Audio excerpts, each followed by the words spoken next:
Welcome to Flat Earth Debate Live. I'm your host Nathan Oakley, and if you are new to this channel, or you've not done so already, then be sure to subscribe, hit the bell notification icon and join button if you'd like to become a Nathan Oakley 1980 channel member and keep up to date with the Flat Earth Debate. If you would like to support the channel, there is a super chat that runs alongside each of these shows while they are live, and there's also a PayPal, Patreon, crypto and thanks button in the info box below the video. Most importantly, if you'd like to join the discussion, simply mute the page you are currently watching, then click the link in the info box below this video to join the panel and express your views on the nature of Earth. If you do join, please don't swear. If you do, you'll be ejected, and if you are, please don't try to rejoin the stream using sock accounts. You'll be warmly welcome back on the next stream. Please also share the show on social media. Sharing the show obviously increases the live audience, but this in turn increases the chances of a more diverse panel, so please share the show on Facebook and Twitter. One last time, if you're new to the channel or you've not done so already, then be sure to subscribe, hit the bell notification icon and join button to keep up to date with the Flat Earth Debate. Now we are joined by Righteous Force, Neil, 10th Man's Rising, Brian's Logic, and a whole bunch of people in Discord, so welcome one and all. Hello, everybody. Hey, good morning. What's happening? We're going to do a bit of housekeeping. So I want to rattle through this relatively quickly, so hopefully there won't be too many interruptions in the middle of the questions themselves, but concise answers to follow them. Any evidence of a physical, geometric, sphere-edge horizon, formerly known as the curve of the Earth, or Earth curve? Nope. Nope. Any evidence of the R value, Earth radius? Nope.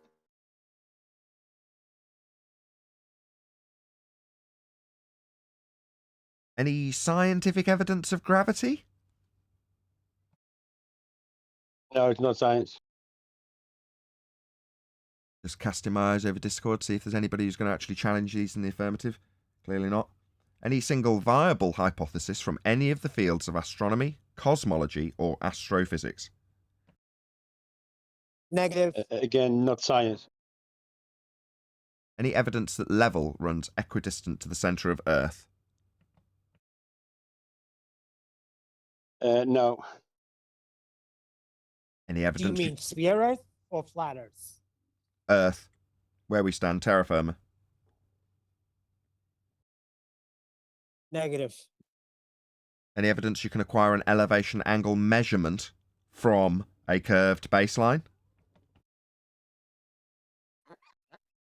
Impossible. No. Any evidence of axial rotation of the Earth-based variety? No, the reference frames have been ruined. No. Any evidence of a self-perpetuating molten iron core at the centre of a presupposed spherical Earth? Nathan, you can't get an elevation angle from a Negative. curved surface. Now you're asking me about a molten iron core? No. Any evidence of the distance to the Sun?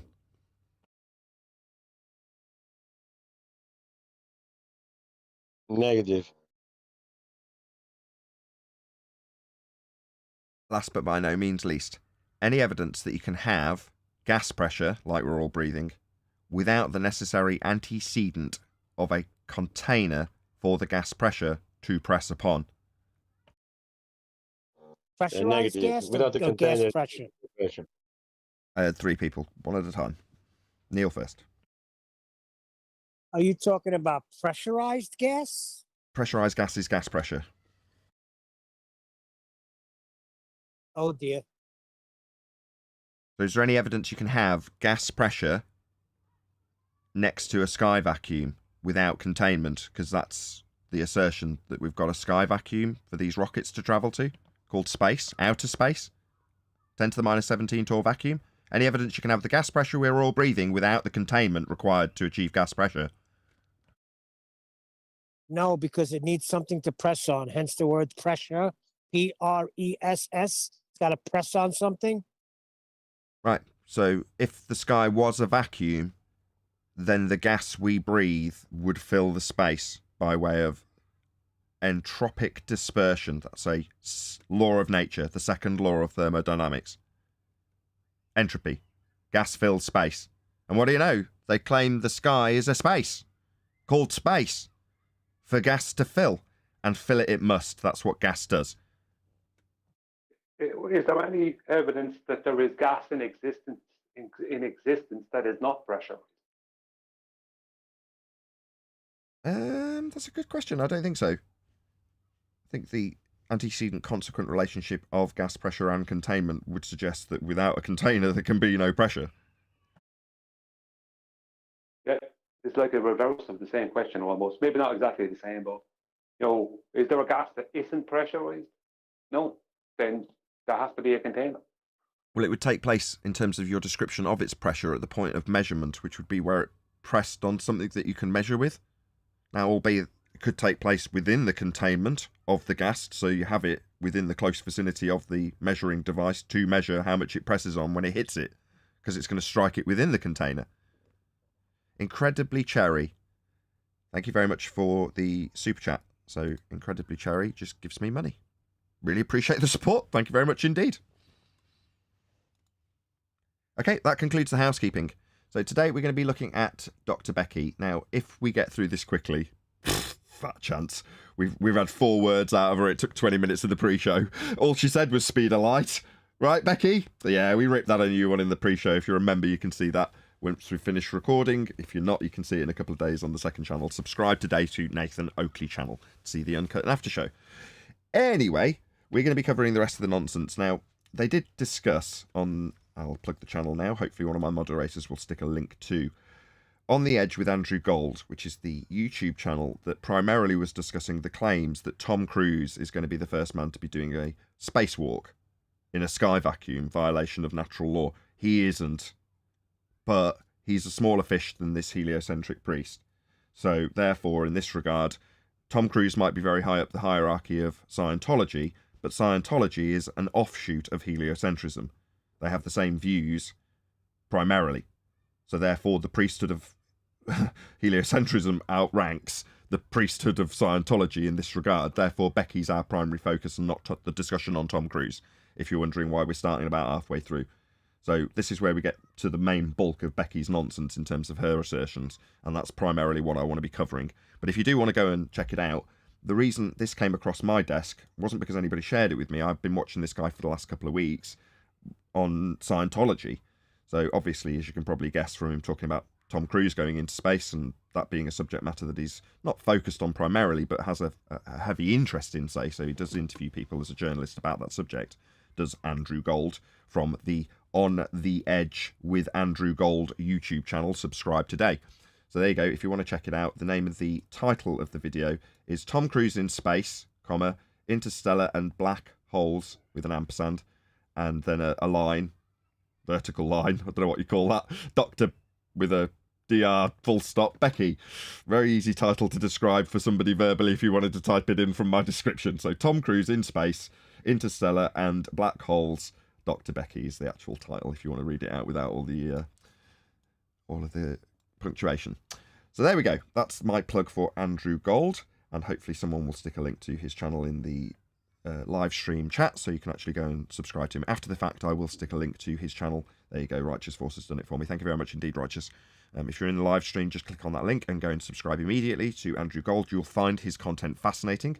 He seems to be a very good journalist from what I've seen so far. He certainly knows how to ask a good question. He certainly knows when to keep his mouth shut, which is all you need as a journalist. That's really the primary skill set you need, knowing a good questions to be asked and when it's not. So there we go. That's what we'll be covering. Any questions so far? If not, we'll press straight on with listening to some of Dr. Becky's nonsense.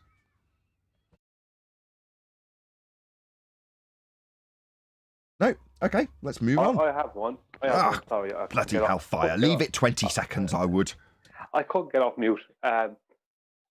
Has Tom Cruise claimed himself that he's going to, within this, did you happen within that discussion that he himself is claiming that he's going to be going to this place?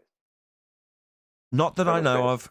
It is claimed that he will be shooting in space. That's my understanding, right? But I don't primarily want to focus on that because of the reasons I gave earlier. A Scientologist declaring that he's off to space doesn't have anywhere near as much weight as an astrophysicist or a cosmologist or an astronaut.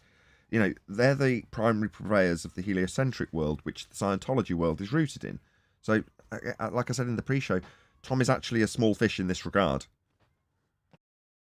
Okay, thank you.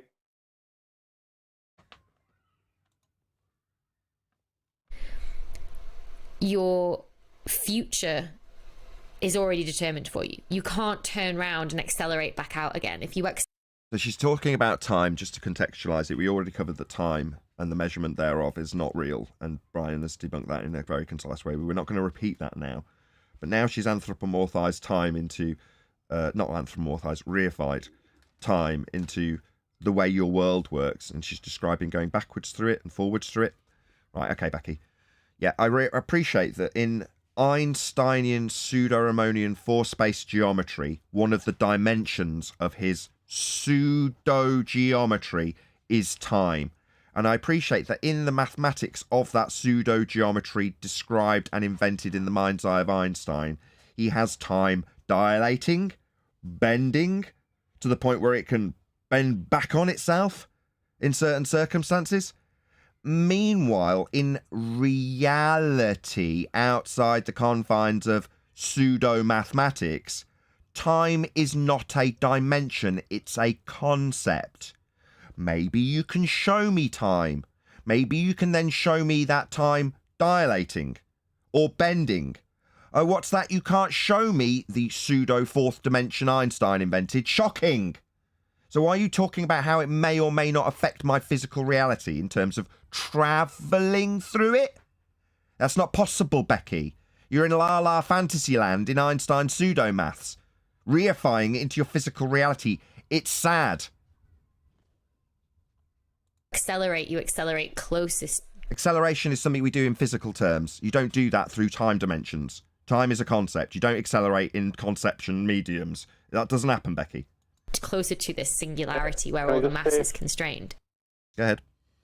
How can you accelerate through time when time is a constant? There's no acceleration. You can't. Is changing it. Yeah. You can't. This is nonsense La La Land fantasy stuff from a fantasist. Talking about another fantasist's imagination land geometry with pseudo in the title of it. It's pseudo geometry. Pseudo for space, that's time bending. That's geodesics in space-time. That's gravity. It's in a pseudo geometry invented by Einstein with a dimension that doesn't exist, that won't be bent in physical terms because there isn't a physical time dimension to bend. It's nonsense, Becky. Hello?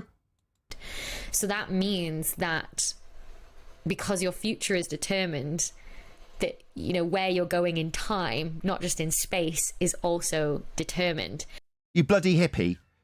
Don't lie to me about my future being set. This sounds very much like some nonsense from a film, right? Where they talk about how determination's going to be affecting your future, how it's already all determined and laid out.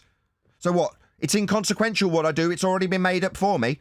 Oh, well, then obviously in this time dilatable paradigm that you've got, this has already happened, Becky. We've already ripped you a new asshole in this dimension.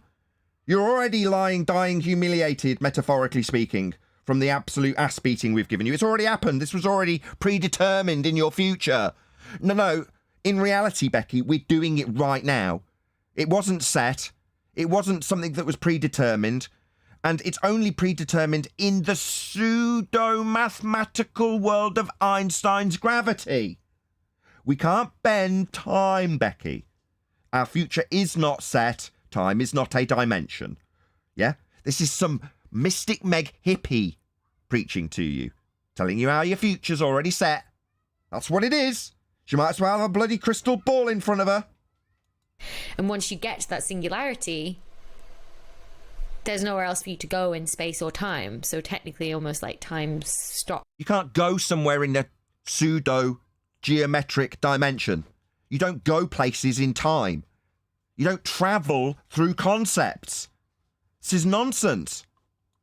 For you at the very center. I always like to say it's once you get past the event horizon, you can't stop tomorrow from coming. You know, in this Event horizons are conventions derived within pseudo-4 space-time geometry bending at the edges of black holes. The point where you can't go past, the point of no return, so to speak. This is all made up nonsense. None of it's been demonstrated, none of it's real.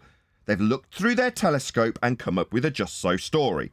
This is that just so story based on a justification in pseudo bending time geometry. same way. You can't escape, like you can't stop tomorrow from coming. There's also this interesting idea that people misunderstand as well, that they think time stops at the event horizon. Like, do we think this? This is something, an idea that people get confused? So where's the science for this? Where's the empiricism? Science offers empiricism. Why are you talking to us about ideas that people misunderstand? About the edges of time at the point of a black hole, the edge where you can't return from, where you'll be pulled in, presumably next describing spaghettification. Yeah, this is all nonsense. It happens in a bending time dimension. Go ahead, whoever's trying to get in.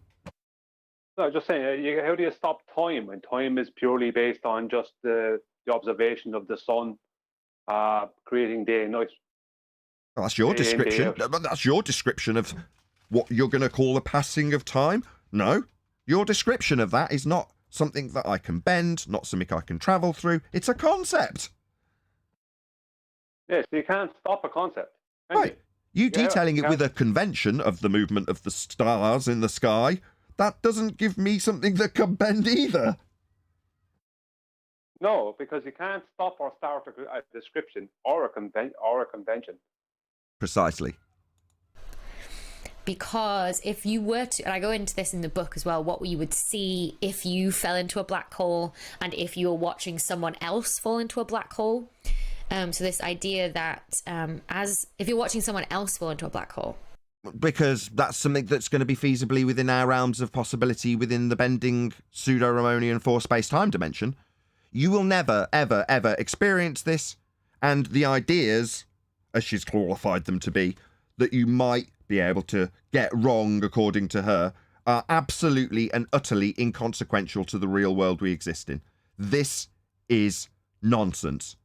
An idea!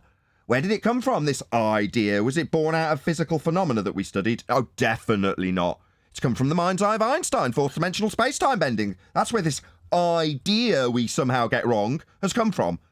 No, Becky. No, get a grip on reality, love. And say they were like a lighthouse, just sending a flash every minute to be like, I'm here, I'm still here, I'm good, I'm good. To them, they'd keep doing that every minute and they'd fall towards the black hole and past the event horizon and...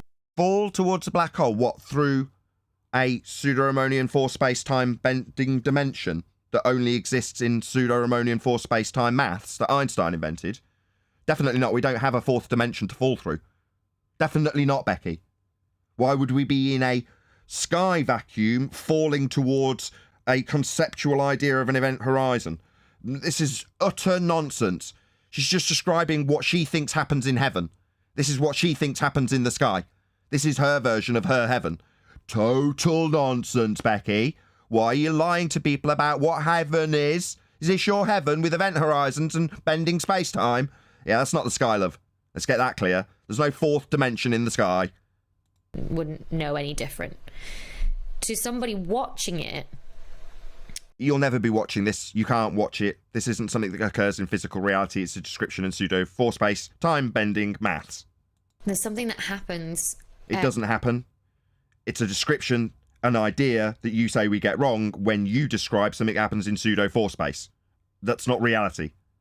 Called time dilation, where essentially as you... Oh, really? We can bend and dilate time? No, I've already covered this. We don't bend or dilate time. It's a convention or a concept.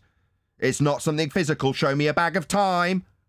Now show me you bending that bag of time, Becky. This isn't physics.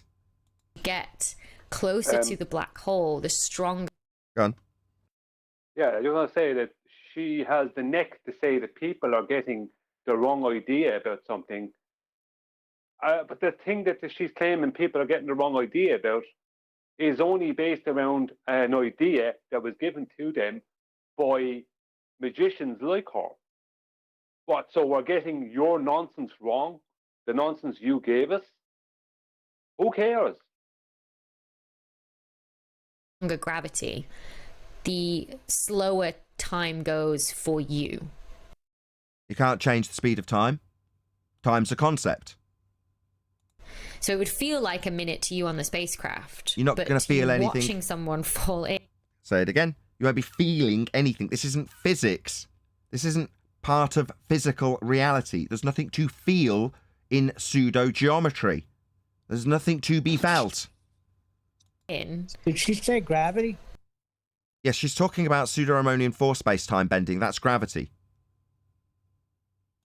You would essentially get those 1 minute pulses. Like there would be more time between each of those pulses that you would have to wait to get them, because the person on the spacecraft is getting in stronger gravity and experiencing time slower than you. Stronger gravity? What, it's got a strength? Measurable strength? See, Becky doesn't understand her own nonsense. No, it doesn't have a strength because that would make it a force. It's not a force. Do you know why it's not a force, Becky? Because it's a bending pseudo-geometry. Time, bending. That's not a force.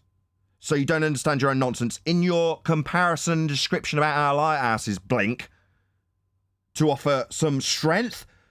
No, that would mean it had some physics. And this is only maths. Yeah, so it would be a minute, then it'd be a minute. Sorry, Brian. She's assigning something real to something that is something actual and real to something not actual, not real. That's correct. Gravity, within general relativity, is not real. It's an effect, an observed phenomenon, or optical phenomenon. Optical phenomenon. That's the way it's described. It's like it's not real, not actual. You think it's one thing, but it's not that at all. That's basically how Einstein described it. It's not a force. You think it is, but it's not. That kind of thing. It's actually not real at all. Right. Shout out to Godzilla, who says, "Hello, fellow space pebbles. I'm not stoned. You guys rock." Thank you very much for the super chat. Really appreciate the support. 10 seconds, then a minute and 30 seconds, then 2 minutes, and then endless and endless and endless, endless until they got to the event horizon, at which point you'd be waiting for an infinite amount of time. So she's now got two concepts. Infinite? Sorry, that exists, does it? No, you're talking about a mathematical concept again, aren't you, Becky? And time, another concept, which has been bent in this example. Oh my God, this is getting painful. But it doesn't make any sense, even within the concept of time. How can you have infinite time? No. You'll be waiting. It's still going to be part of the fabric of space-time and all that. Fabric? It doesn't make sense. Fabric? Even within their dream. No, let's not reify things on her behalf. Look, she's well and truly on her way to reifying this concept into reality, right? She's doing it. I'm not going to let you do it for her by describing fabrics. But she does it wrong. Sorry, I can't help it. I have to speak out. Okay. To get that last light pulse before they cross, after they cross the event horizon, it would never come. And so you would almost see them frozen there with that last pulse of light that they would send. They've got them frozen in time, being pulled through infinite time. Just total nonsense. All taking place in sky vacuums in a concept of a fourth dimension that isn't real. Complete fairy tales about heaven. Or infinite. Say again, Arwen? Sorry. It cannot be frozen perfectly or infinite perfectly. That's like within the model impossible. It can be slowed down, stretched up, but there is no infinity within it. She's breaking her own rules. She's just making concept mistake and reification after concept mistake and then reification, or just consistent cyclical pattern.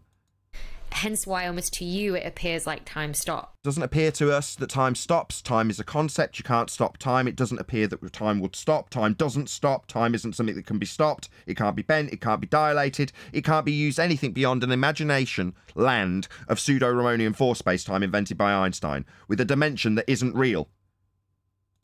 For them on the event horizon, but actually they're not on an event horizon. Your example fails on multiple levels. All this is a description of Einstein's pseudo-force space, and what she says could be an idea of what would happen in a realm that isn't real. Meaningless. They'd crossed it no bother. They were just experiencing time slower than you. So theoretically, if... So obviously there was that interstellar thing we talked about before, where they went down onto this planet that was near enough to a black hole or something. So we're talking about Interstellar. What, the movie? I don't know, I'm not 100% sure if he's referencing their discussion about a movie. But now they're interlacing the two different things. When we talked earlier in the pre-show about how you have a suspension of disbelief about Alien being sucked out of the Nostromo. And by sucked out, I mean the gas pressure forcing its way out of the ship's containment into the available volume of a sky vacuum. And that suspension of disbelief is only, by your understanding as a globe believer, extended to the alien. The rest of it is just, well, that's how the world is. When in reality, you're extending your suspension of disbelief from the movie to your reality. And now here we are, convoluting the two, it seems, unless I'm wrong about him talking about Interstellar not being the movie. We'll find out in a second. Thing and their gravity. Go on. Can I just make the statement that one of the main effects that it was claimed by Einstein that we would observe is the dilation of time. So Einstein, one of the main effects that would be caused by the curvature of his claimed spacetime is that time would dilate. Now, as has been beaten to death, time is a concept you can't bend, can't start, stop concepts or descriptions. So it's an effect that would be impossible to observe considering what time actually is, which is a description or a concept. So it's impossible to observe this effect. So anyone claiming to have observed this is either lying to themselves and everyone else, or is completely crazy. There's only two, or stupid. I don't know how to describe it. You can't experience that.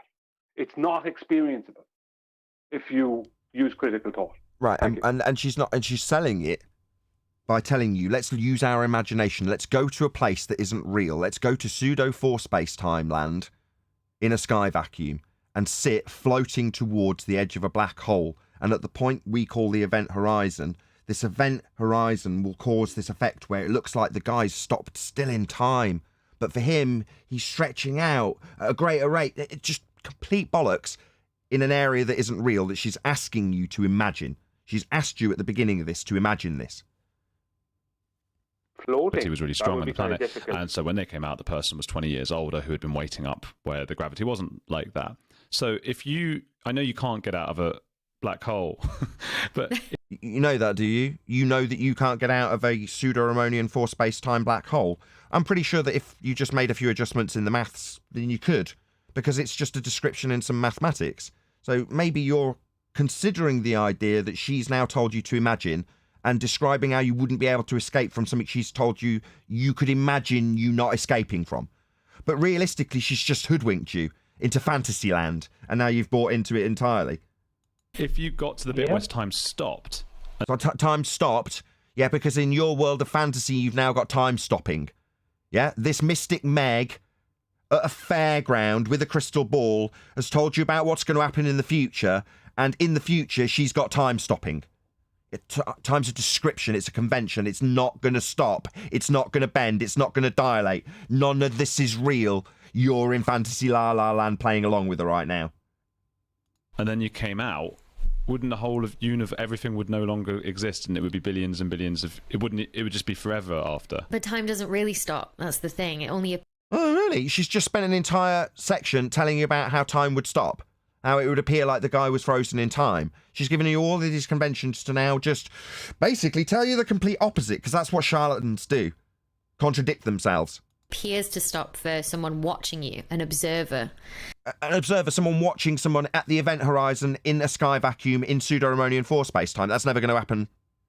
You're just telling him to imagine it. Now you've got him reifying it, though, have you? You've got him reifying your concept into physical reality. You've now forced him into reification. And this is the point, is that things moving in the universe, it's always relative to something else, and there's always something observing something else.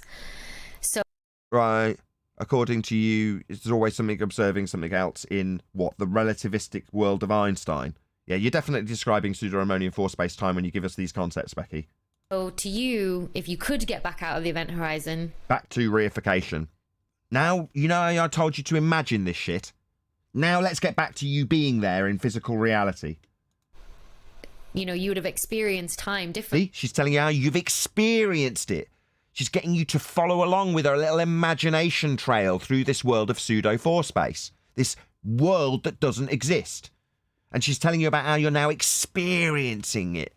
Yeah, like a true con man. Differently to everybody else, but the universe would still hopefully be there. It wouldn't have been that long of a time that the universe might not be there anymore. But it just might be that the friend that's watching you wouldn't be there anymore. Could it be millions of years for that friend who was watching or more? It could have been, yeah. Depending. Yeah, because Becky knows within pseudo-force space geometry how you've imagined it, what the consequences of that could be. Because obviously in inconsequential La La Land, where her imagination and imagining being, she can give you the outcomes and pretty much know exactly what's going to happen in the future. She knows time can stop. She knows that the future's already been set. You know, this is Mystic Meg. She's got a crystal ball. How long it took you. She says, Yeah. that's funny. Again? At the end of that, she says funny, right? Okay. Excellent input. Thank you, Neil. Such a scary, weird, strange thought, the whole thing. And then what... Yeah, terrifying. Absolutely terrifying. In that little La La Land that you've just fantasised being in, you're inconsequential, aren't you? You're a tiny little speck of dust that could be sucked into a black hole at any moment. Terrifying. You know how they control people? With fear. When asked yesterday, why, what does it matter? Who cares?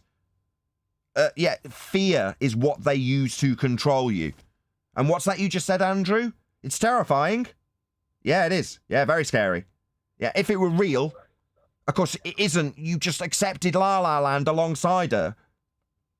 What's spaghettification? My favourite word ever. You've got to say it properly. Yes. Spaghettification. It needs some sort of like... Spaghettification. Yeah, so it's like Sean Connery. Spaghettification. It's total nonsense in pseudo-Riemannian force space-time bending. Yeah, the point that you go in and you're being spaghettified is where you're being stretched. Because at the point of the event horizon, you've got time going faster at different points. Therefore, your body's being pulled out at different rates. When you're in La La Land, 4D space-time bending you. You think four-dimensional space-time is going to spaghettify your body when you fall into a black hole? That's what Becky's about to rattle off. So spaghettification is a real scientific term. Oh, really? Let's get down to brass tacks. Excellent, Becky. I'm glad you said that. A scientific term. No, science is a method. The terminology used within that scientific method would detail things like cause and effect, experimentation, hypotheses, nulls, phenomena, independent variables, dependent variables, control variables, theories. These are things that you would call scientific terminologies. Yeah? Let's see if that's what Becky now talks about. Stuff that has empiricism attached, because that's where this swindle comes. She's about to tell you about what happens in La La Land. We're all very clear about where this is happening. It's happening in 4D space-time, in a pseudo-geometry. That's where this is happening. But she's just told you, with a swindle, that this is science. Because in 5th grade, we're all trained at high school or wherever you were trained it, that science proves things. It's an empirical method. So when she says, in an authoritative manner, that this is scientific vernacular, you'll believe that what she's about to bullshit you with is proven. No, Becky. We are here specifically to call out frauds like you, the pseudoscientists. Let's define what pseudoscience is, given that Becky's just told us explicitly that this is a scientific term, end quote. Well, pseudoscience, so we've got that under our belt before we hear her, is the claim of science where there has not been an application of the scientific method. So this is a claim of science. What's that? A scientific term where there's not an application of the scientific method. This, by definition, will be and is pseudoscience. You're a fraud, Becky. This isn't a scientific term. I've already heard what's coming. Which just makes me so happy in itself. And essentially it refers to the stretching out of objects that happens close to black holes. So in science, we observe natural phenomena, Becky. Maybe you're a bit rusty on what science actually is, given how pseudoscientific that claim was. Step 1 in the scientific method is to observe a phenomena in nature. You just described this falling and the point of a black hole in pseudo-4 space and you being dragged down into it with a friend watching. You've just told him that this is being imagined, haven't you? Now you're telling him that there's a very real what phenomena to study as step 1 when you watch your friend being stretched out at the point of the event horizon. This is not a phenomena we study in nature. Nobody's observed this. We've all just been swindled. Becky's got us all imagining that this happens. And now she's telling you that it's science. So a natural phenomena, Becky. No, you lying fraud. This is not a phenomena. Step 1 of the scientific method. Observe natural phenomena. Something occurring and asking, why does that happen? And you're saying, when people get stretched out, that doesn't happen. We don't witness that. That's not a phenomena. This is not science. You are a fraud. So because the gradient of gravity is so steep. Go ahead. Sorry. Yeah, exactly. You can, just like time dilation, you also cannot experience Lorentz contraction. It's impossible to experience that, considering not only is it just maths equations, that's all Lorentz contraction is, but the conditions that would be necessary to experience it can't exist, don't exist, and even if they did, and we were on a heliocentric globe, we wouldn't be able to experience these conditions because we'd never be in the position to experience them. So there's another effect that wouldn't even be experienceable even within heliocentrism. But moreover, she's describing an effect, making it seem like it fits within the scientific method because it's a phenomena. When you get stretched out in black holes... sorry, Becky, can you show me that phenomena happening in nature, please? Can we see a friend being stretched out so we can say, I wonder what caused that? And then go forth to make a scientific prediction, that's a hypothesis, with a presumed cause of the effect we observed. Obviously, we're going to vary that thing we presume caused our friend to be stretched out at the event horizon of a black hole. Because obviously we're seeing that happen all the time in nature to ponder why it happened. You complete mystic meg clown fraud. Deep near a black hole. Back to being near a black hole to observe this phenomena, and he's got it in imagination land already. He's there reifying it, ready to say, yeah, science, yeah. The gravity is so much stronger, say, if you were... Stronger? Like with a force? Like with a measurable force? You don't understand your own model again, Becky. Gravity is not a force. Do you need Professor Cox to give you a little quote? Quote, Professor Brian Cox. There isn't really a force of gravity at all. End quote. Brian Cox. Or maybe George Musa. I've forgotten the quote now. I know it's even better. George Musa. Gravity is not a force. End quote, George Musa. I know there's people out there that'll bark at me that I didn't give that in full context. I'll give the full quote. Gravity is not a force, but you can think of it as a force. End quote, George Musa. So just to be clear, Cox, there isn't really a force of gravity at all. Musa, gravity is not a force. So we're all clear. There's nothing to measure here, Becky.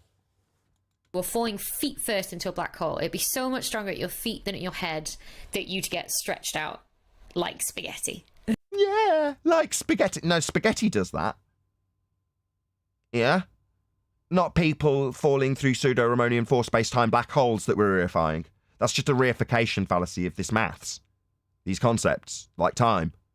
You've reified them and then described them in physical reality. That's called a reification fallacy, Becky.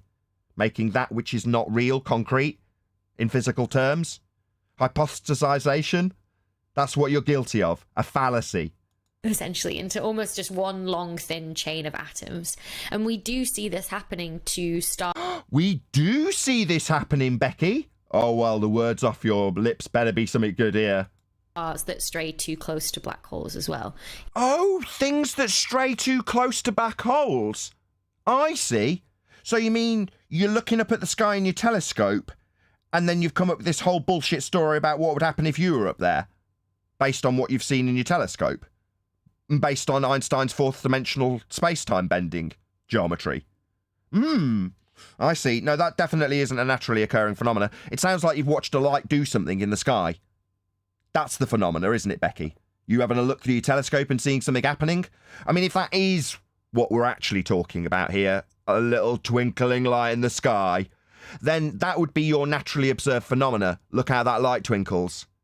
And then you'd have to put that into a scientific prediction if this was actually science, you fraud. That would be to say to presume the cause of that effect you observed, and then vary that which you presume caused the effect to see if it caused it. That's the empirical method of science. I used scientific terminology, Becky. What I didn't do is use mathematics to claim phenomena with a reification fallacy, because I'm not a fraud. You know, they go from spherical stars to all of a sudden being shredded apart into just one big long, almost like tail of material. So yeah, she's watching a light in the sky and has got a whole little backstory and narrative about what that light is and how it works and how it operates within a heliocentric model and Einstein's fourth-dimensional space-time bending. Go ahead.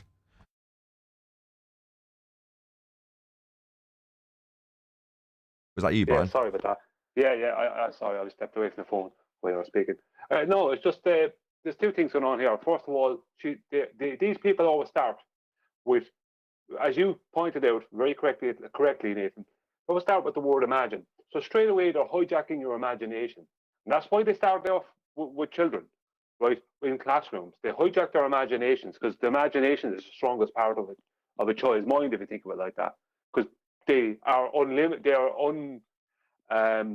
unobscured by adult reality, if you understand what I mean.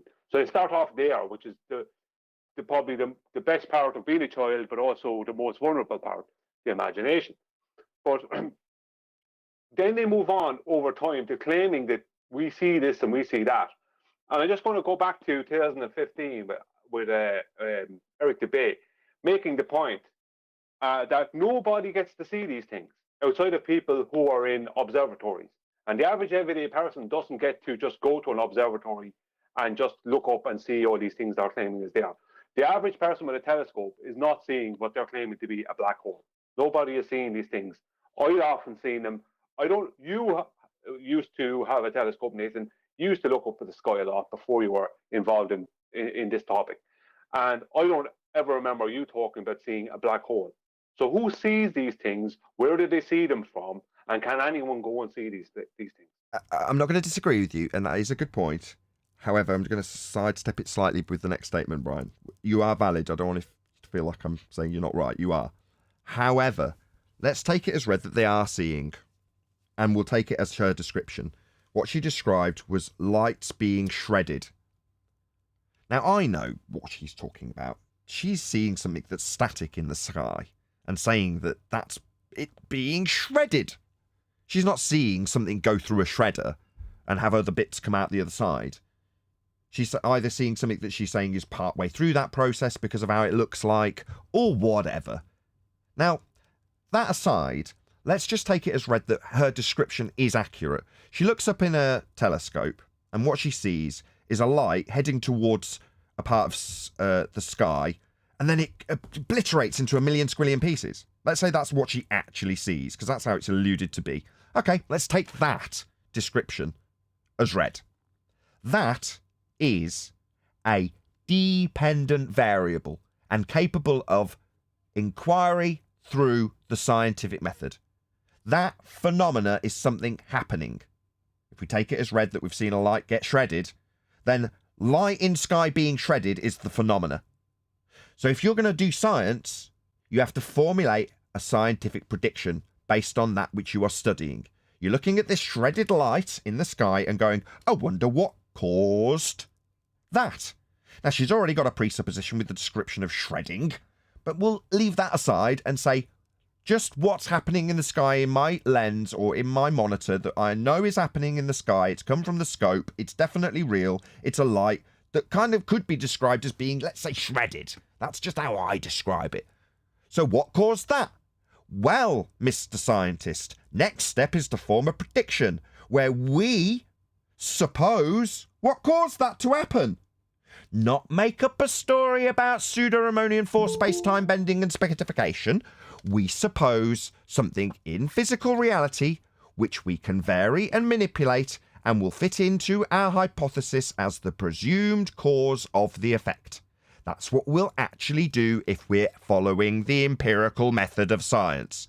So DV, shredded light, IV, supposition of cause, yet to be determined. So let's say unicorn farts. Can that qualify as an independent variable? No, because it must be real. It must be your presumed cause of the effect in the prediction, otherwise known as a hypothesis, and it must be capable of variation by you, the researcher. So, let's say something different caused that light in the sky. Let's say gravity caused it. All right, so is gravity real?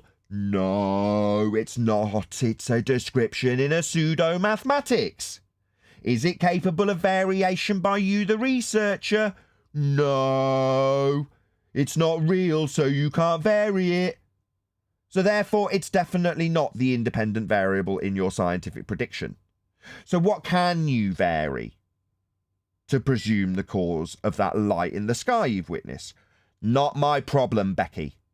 But you would need to presume something, vary it, and see if it's smegging caused it or not, to call it science. Now, if you varied something and it didn't cause it, you'd still have an empirical outcome, because alongside a scientific prediction called an alternative, you have a null.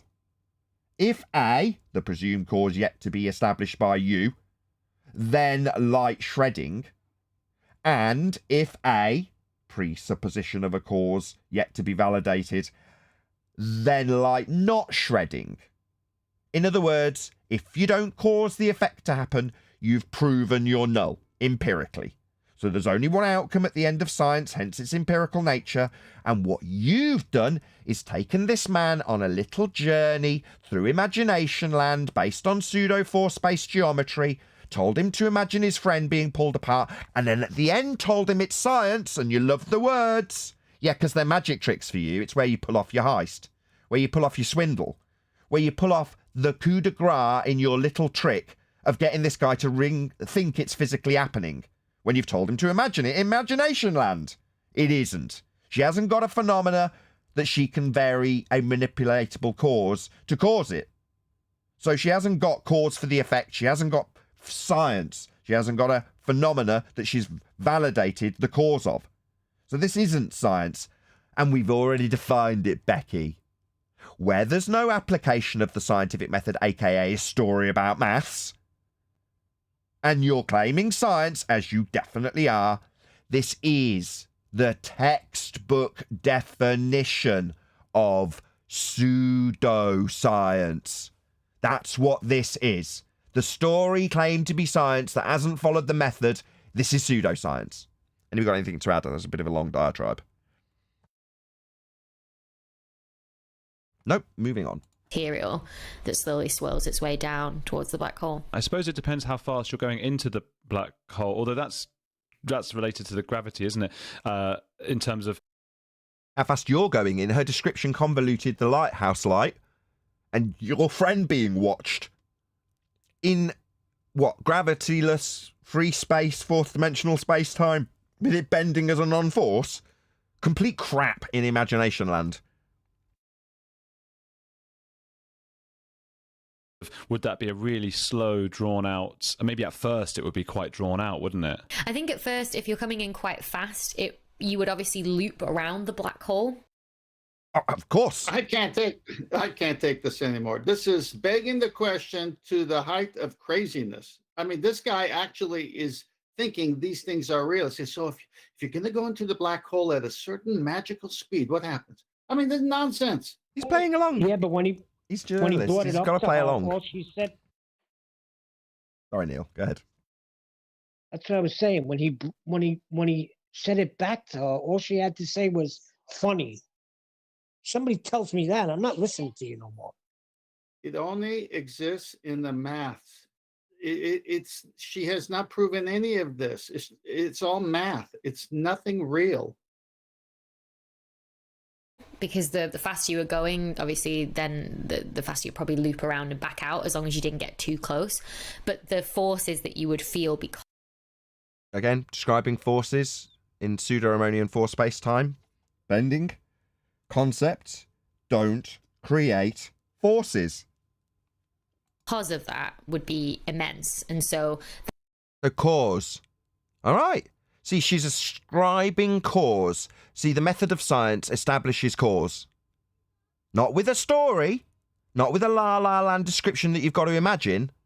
Cause based on you having something physically capable of varying so you can see if it causes the effect you're studying. That's an independent variable in a scientific prediction, otherwise known as a hypothesis, Becky. You keeping up? Maybe get a pen if you're watching. This isn't science. Becky's telling you a long tale. After looking into a crystal ball and telling you time will stop and she knows what's happening in the future, it's all set. No fate but what we make for ourselves, right, Becky? Well, that is shit. That specification would have really... Sorry. Yeah, may I comment? The reason this is going the way it is because the host thinks she's an expert and has given her all the respect that she's telling the truth and she's got all her T's crossed and I's dotted. And you're pulling it apart left and right because she's calling it proof, valid scientific proof, and she hasn't even started one process of the scientific method here. Go on, Brian. Yeah, it's basically what she's describing as a voyeur type position. Well, for most of her our example, you're a voyeur of all this, which would be observing. But Nathan's point earlier, when I brought up the whole Eric debate thing from years ago, something we were all taught about. You know, it's like, how come no one ever sees this? I can't see this up in the sky. I bought a telescope, I can't see any of these things. Or you have to go into an observatory. Can I go in there? Well, no, you need special permission, blah, blah, blah. You have to travel to where it is, which is probably South America or somewhere, blah, blah, blah. But all that doesn't matter because Nathan made the most unarguable point and the only point that needs to be made is if these phenomena are there, then, and you can't validate their natural cause, then who cares? You don't have anything. You can't do anything with them. It's like, look, there's a thing in the sky doing something. Great. I can't validate why it's doing it, or what it is, or how it's doing what it's doing. So that's the end of my research on it. Because how can you continue researching something that's unresearchable? Thank you. Marble science says that it's observational science. I heard it yesterday. Really quickly, but then you'd be left with it as you slowly looped back around and down again, is the issue. So yes, it's partly the strength of the mass of the black hole and the strength of its gravity, but it's also the... Back to gravity with a force that you can measure in its strength. Gravity's not a force. Do we need to give you Brian Cox and George Moose's quotes again? Gravity is not a force. Speed that you come in at as well can affect, how quickly or slowly that process happens and how dramatically it happens. Would you be dead already? Would it be too, just if you're in a space suit or something? Would you be dead? Should we focus on scariness? Yeah, it's not that this is about fear-based mind control or anything, but would you be dead in this example? Yeah, you definitely would, but of course it's taking place in a pseudo-force-based time dimension that you're not part of, my friend. So really, you've got absolutely nothing to worry about. But I'm sure she'll now tell you about how dead you'd be, because that'll be scary. Too hot or something like that around there? It depends. We talk about black holes as if they're active and dormant, almost like volcanoes in a way. If a black hole was growing, if it was active... She's just making all of this up at this point, by the way. Again, not based on anything empirical, not based on cause and effect reasoning, not based on science. This is a story she's got based on a light in the sky alongside a pseudo-force-based-time bending geometry that Einstein invented, with pseudo in the title. Active, i.e. was taking in material, say before you'd rocked up, a big cloud of gas had come along and Before you rocked up, remember, before you got there, remember, before you were looking at your friend being spaghettified? Remember, get back into Fantasyland, quick. I'm describing stuff in physical reality, so get yourself back into that imagination land. Remember? Get back in there. You there? You there? You're back in the room. sort of got pulled down towards the black hole. Big cloud of gas As I said before, She's just hypnotising him. She's put him in imagination land, and now she's telling him, you want me to answer about physical death in reality? Get yourself back in imagination land. You there? You there? Right. I snap my fingers. You're a chicken. Now, with you being a chicken, yeah, you would, yeah. Well, it depends. You might die, you might not as a chicken. Right, you're back in the room. Bloody magician. Clouds of gas in vacuums. Say again? Clouds of gas in vacuums. Yeah, we'll get to that. There's plenty more meat on that bone later on, Brian. We don't need it here. We can leave that morsel on this tendon. They're some of the brightest objects in the universe because that gas can get heated to incredible temperatures because of the speed it's going at and start to glow with some very high energy radiation like X-ray, light, UV light. Radiation, X-ray, all of the stuff in physical terms that you can describe with, again, mathematics. X-rays, right? Light rays, what's she talking about? Right, the mathematical derivation of descriptions of light in certain wavelengths and frequencies. Well, that's mathematical derivation of probability distribution, but she's convoluting this into her physical reality. So now she's taking other conventions that have come from physical reality to mix in to her time-bending pseudo-reality. And when I say pseudo-reality, that is the title. I've said it a couple of times now. Pseudo-4 space. That's Einstein's label for this pseudo-geometry, because that's what it is. It's describing a pseudo-dimension. What do you think pseudo means? Nathan. It means sham. It means fake. It means not real. Nathan, the con job is so good that she's got him at a point where he's saying, okay, now if you go into this, do you die slowly or? She's got him. Okay, right. So shout out to Sensual Goat, who says, the host seems very simple. I don't know, no. He's getting her talking. He's doing a good job. As much as we might be critical of the path that she's taking him along, he's there for the ride, right? He's got her on his roller coaster, but she's the conductor of the ride. So, you know, she's deciding which way which turn it's going to take at what point. But to get her waffling like this is good. That's his job. So I don't think he's simple. This is a skill. This is a proper journalist, by the way. I think he's ex-BBC. So this isn't like some unskilled journalist. Far from it. Him nodding along and going along doesn't necessarily mean he agrees with this. Just remember that. That's what you do as a journalist. Sorry, but thanks for the super chat. Playing dumb? So are you saying he's playing dumb and not trying to create some kind of debate situation on any one particular subject? No, I think that when you're embracing somebody as a guest, you're not going to be combative. You're going to be conciliatory. You're not going to be disagreeable. You're going to be agreeable.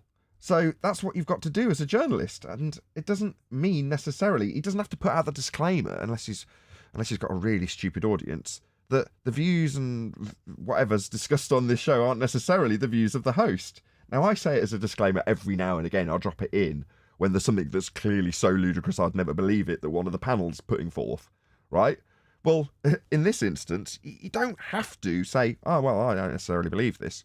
It's same with if I was interviewing her. If I was just a journalist, I wasn't like against the notions of the heliocentric deception, but I knew the world was flat, it wouldn't be necessary for me, if I was having her on as a guest, to challenge anything she said. So, you know, you just want them to talk about what their specialist field is in the most concise way they can, and you hopefully encourage them along at various points and nod along with what you're saying. That's a good. I just think it's good journalism. We're sinking our teeth into this, and it's because of him that this has happened. So I don't know what to say, really. Hang on. Let me finish it. So then, if he would have you on as a guest, he should be as courteous to you and ask questions within the same framework that he's doing with her. Correct? Well, I've been in that situation in front of journalists with Vice. No, I mean him. No, I can't give you that. I'm not going to take this to La La Land where he's asked me if he wants to. No, I've been in front of journalists. I've been in front of Vice. They were incredibly polite to me, and they were nodding along when I told them what I told them and encouraging me to tell them more. Now, if any of what they said during the interview if it was to have made it to the edit, with them saying, oh, right, so you're saying out there isn't a drop 8 inches per mile squared. Yeah, does that mean they are stating that when they're egging me on as an interviewee? No. That didn't make it to the edit, but my point is the same. It's not necessarily the case that he agrees with these views just because he's got the talent to get a guest to talk about their specialist field. No, I'm not. I understand that and totally concur. I'm going to a different approach here because I just went to his channel and scanned through the videos. He has 2 videos with Professor Dave. Oh, really? I did not know that. Oh, this is getting better. Oh, and it's mocking flat earthers. So this should be interesting. We got more of Dave and this guy coming up. So go on. Maybe that's why he was so apprehensive when I went into his chat. Because I was like, oh, I'll show you your show. I like your stuff on Scientology. And he was like, oh, does that mean a load of flat earthers will come? Not so sure about that. That was his reaction in the chat. Because he was watching this as it premiered along with me and obviously a couple of hundred other people. But he was a bit apprehensive as I took apart the nonsense. Now, it was pretty clear from the way I'd explained how I'd come to his channel that I'm not like some regular subscriber. I subscribed off the back of this video. So, maybe that's the reason he's apprehensive about a load of flat earthers coming to his channel when he's been bad-mouthing us. We'll see. I doubt it, though. Based on this interview, I wouldn't have expected him and Professor Dave to just enter into a slag-off match. I'd expect Dave to do that as the guest. No, we'll see. That's what I sent it to you to your Skype, so you have it. Well, we'll go over it. We'll definitely go over it. Well, if it's got a load of stuff from Dave, who's a favourite, let's be honest. We'll go through his nonsense on this channel as well. Hopefully it'll promote On the Edge with Andrew Gold. Subscribe today. Well, I would have to say, I think the point one of the points that Kent is trying to make, and I was going to make a similar point a while back before he said that, was that would he afford the same courtesy to you? I don't know if he would. And the fact that he has Professor Dave on means that his research is obviously not very good. Because if you wanted to bring on somebody who is a subject matter expert, Dave is not it. You know what I mean? What? Dave is a content creator, basically. Sorry, are we critiquing the YouTube skills of On the Edge with Andrew Gold, or are we critiquing the nonsense heliocentric assertions of bending space-time from Becky? Which one are we doing? I understand your point, but I understand your... One second, Tent. I understand your point, but if he's really a professional, then he should be giving the same courtesy and time to the opposing side. Has he? So we'll see what happens. He knows who you are. You have interacted with him, at least in chat or whatever. So we'll see if he decides to contact you and have that interview. And if he does, whether he's conciliatory or debatory. Okay. Fascinating stuff. Yeah. In the meantime, would anybody in the live chat like it if we stayed on live for a little bit? There's 100 people watching. If you'd like us to stay live for maybe another hour, because we're about, I'm going to say 4 minutes into what Becky's got to say on this of a full-on hour video. So I'm guessing that we could at least stretch out this content for at least another hour. And I don't know, if you're enjoying it in the chat, just let me know and we might stay live a little bit longer. We'll do a couple more minutes if I don't get a good reaction from the live stream chat saying, yes, this is ace, stay live. Then we won't. We'll just go to the after show and we'll carry on in there. But in the meantime, let's do a little bit more from Becky. So if that happened first and you were falling into an active black hole, you'd probably essentially get fried before you could probably experience the spaghettification. Fried or blinded, one of the two. In Imagination Land. Yeah, we've covered all this. Hopefully we move on past black holes now. Yeah. That's for the best, I think. What is it about black holes that has sort of led to your interest, and what is there that you're hoping that we as humans can discover and get from them? So I would. See, good question. How does this affect us in real life? That's basically what it's just asked. Wouldn't you agree? That's a good question. No? Oh, okay. Nobody wants to praise him when he asks a good question. I was always intrigued by them as a space-obsessed 8-year-old when I was getting telescopes and all the space books I could get my hands on. Space books and telescopes gave you black holes, did they? You saw a black hole in a telescope? Because you know, you would have this fact file of everything in the universe, and there'd be these beautiful pictures, say from the Hubble Space Telescope, you know, and you'd finally get to the page on black holes, and there'd just be an artist's impression, and I'd sort. Oh, really? Shocking. So there'd only be an artist's impression. Man, no wonder we had to spend such a significant period of time reifying this from pseudo force-based maths. Of resigned myself to the fact that there'd always be an artist impression, and we'd. Isn't it amazing that, you know, this wasn't even a phenomena that you could even observe before they had a whole idea about what it was and how it worked, and they even got graphical depictions of it before we knew what it was and how it worked.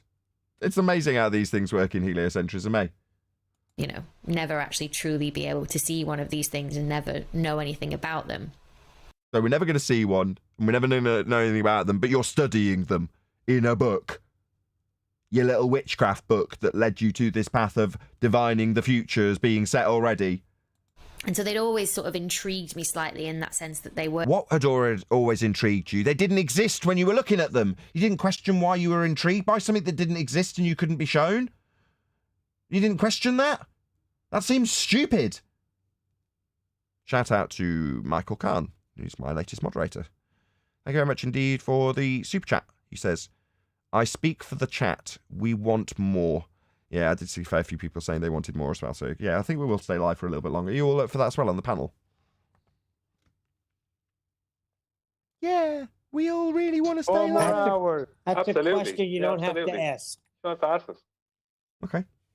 Were almost mysterious and unknowable. Obviously, now we do have two images of two black holes, which is very exciting that, you know, I was almost proven wrong. My 8-year-old Hold on. Were these the ones that had the shredded stars? going, oh, well, never mind. But the thing that probably. So your reaction to not seeing something that didn't exist and wasn't showable when you were intrigued by it was, oh, well, never mind. I'll press on. They'll come up with something eventually. And what do you know they did? Shocking, isn't it?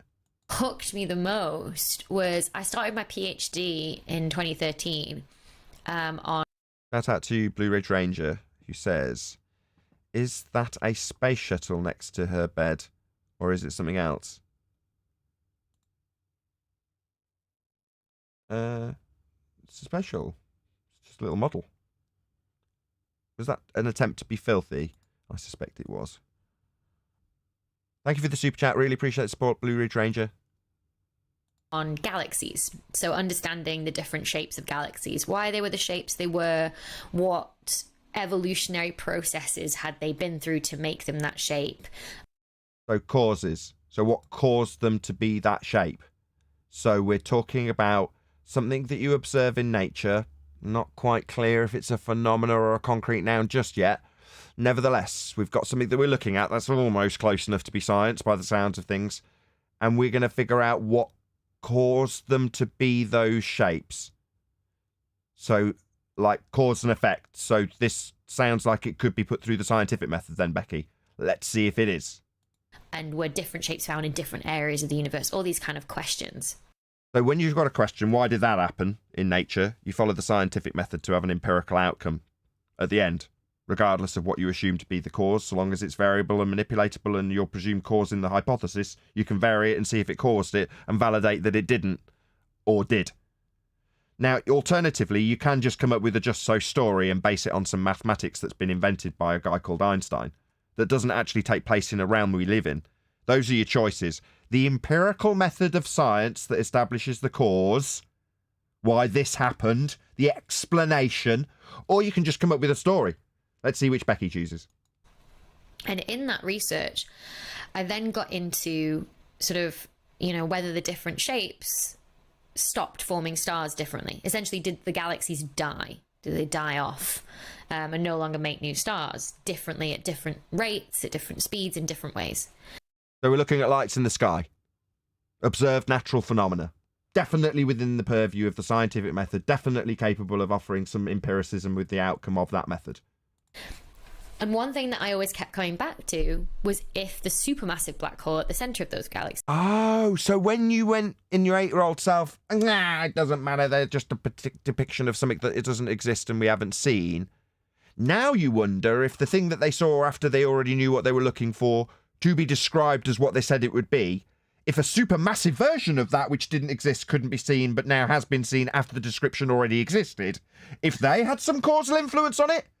I mean, is this a independent variable capable of being varied by you, the researcher, and your presumed cause of the effect and real? Oh, definitely not. Definitely not. So we're going to get a bit of woo-woo, we're going to get a little story, and Becky's going to tell you how cause and effect happens when you make up a story. Was active if it was growing. Because this was a big sort of like, this could throw everything off. Because So if it was growing. So if growing, that's your independent variable. Growing. So you're going to vary the growth. No, she's not. She's postulated a causal relationship. She's put it in an if statement. But it won't be science. You know, she's thinking how she can phrase her story. Because in theory, what we think can happen. In theory, another word used in science. Theory comes after that description I just described her not following. So we've gone through her phenomena, supposed an if statement for the cause of it, and now we're mentioning theory, all conjuring the idea of empirical science, because a theory in science comes after an experiment. First you observe a phenomena, then you vary your presumed cause. If you can cause it with your presumed cause, then you've validated your alternative. That's an experiment. And then you can form a theory. Well, she's got this whole little crap pie of scientific words being thrown in at random times to make the audience and the host believe that this is empirical, because he's using scientific vernacular alongside her just so stories and mathematical reifications. Is that as supermassive black holes bring in... As this thing you've just invented off the top of your head brings stuff in, as they do that, so you're going to vary that to make it do that, are you? This isn't just the start of a story about what they could do in your mind, is it, Becky? Material to grow, and they have, you know, this immense glow that can be seen across the entire universe as that gas spirals in. We'll get to that gas spiraling in later, Becky. Have no fear. Because that gas is so hot, essentially jostling for a space to get down into the black hole, it becomes a very turbulent region. Based on the evidence of this story, that it's a turbulent region at the edge of fourth-dimensional space-time black holes. That's because of what? As evidenced by what? And sometimes the only thing that can happen is that pressure, that turbulence has to be relieved somehow. That's natural law. Gas expands in all directions at a high velocity to fill whatever volume it's got to fill. That's not a could happen. It's a law of nature, love. You ever heard of entropy? Second law of thermodynamics? What do you mean it could happen like that? That's what gas does. Are you a clown? Do you not know what the second law of thermodynamics is? Do you not know what entropic law describes with gas? At pressure? Obviously not. You've just described it like it might happen that way in your fucking pseudo-reality. And essentially what you get is this big outburst of energy from the regions around the black hole. So you've not crossed the event horizon or anything like that. The event horizon that you imagined in La La Land with your mate being spaghettified. That this is material that's still on the outskirts, you know, at a safe enough distance away, but is glowing very, very, very strongly. And you get this sort of big outburst of energy. Just all nonsense. She's just made this complete crap up. Based on La La Land explanations in 4D source space. It's just complete nonsense. Radiation, of particles, everything being shot back out into the galaxy. And we see this in many different places. We see jets. It's natural law. It's gas behaviour. That's what gas does. In all circumstances. Doesn't matter what the gas is. It'll always do it. So what do you mean? Why are you making this natural law part of an if circumstantial situation in your pseudo force space time bending? With men being spaghettified in La La Land. It's coming out from galaxies, and you see sort of maybe even, you know, these sort of big outflows as well from the centres. So that's another phenomena. So she's now tying in something that she can see through a telescope to her description in La La Land 4D spacetime. So we know this happens. See? So she can follow it up with, we know this happens. What, the thing that I just clarified was something you do see in your telescope after a long string of explanations in La La Land 4D spacetime. Then you say this can happen, so that in the mind's eye of the guy she's swindling, the thing that she's just said prior does actually get viewed in her telescope. What a con artist. So that does really happen. What the last thing you said that you can see through your telescope does happen. What about everything you said before? Because we're absolutely certain by way of your qualification that you're imagining this stuff. So why is it that it seems in your mind's eye as an audience member that everything she's just said actually happens? Well, because the last statement before she said those words did actually happen in her telescope. It's just another phenomena she hasn't validated. But she's tying that to every bit of bullshit she just made up so that she can tell her audience that's how it happens. What an outrage. What a swindle. What a con. What a fraud. Yeah. What is, sorry, like a galaxy? In reality, what is what they term as a galaxy? Nathan, you spend a lot of time looking up at the sky through a telescope. Did you see galaxies? I just want to know. Yes. Right. What is a galaxy? Cluster of lights. Cluster of lights. Right. So you saw a cluster of lights. So what she did is she spent 5 minutes, as you would stated, greasing the skids, right? Telling people all about what this thing is, and then talking about her seeing it.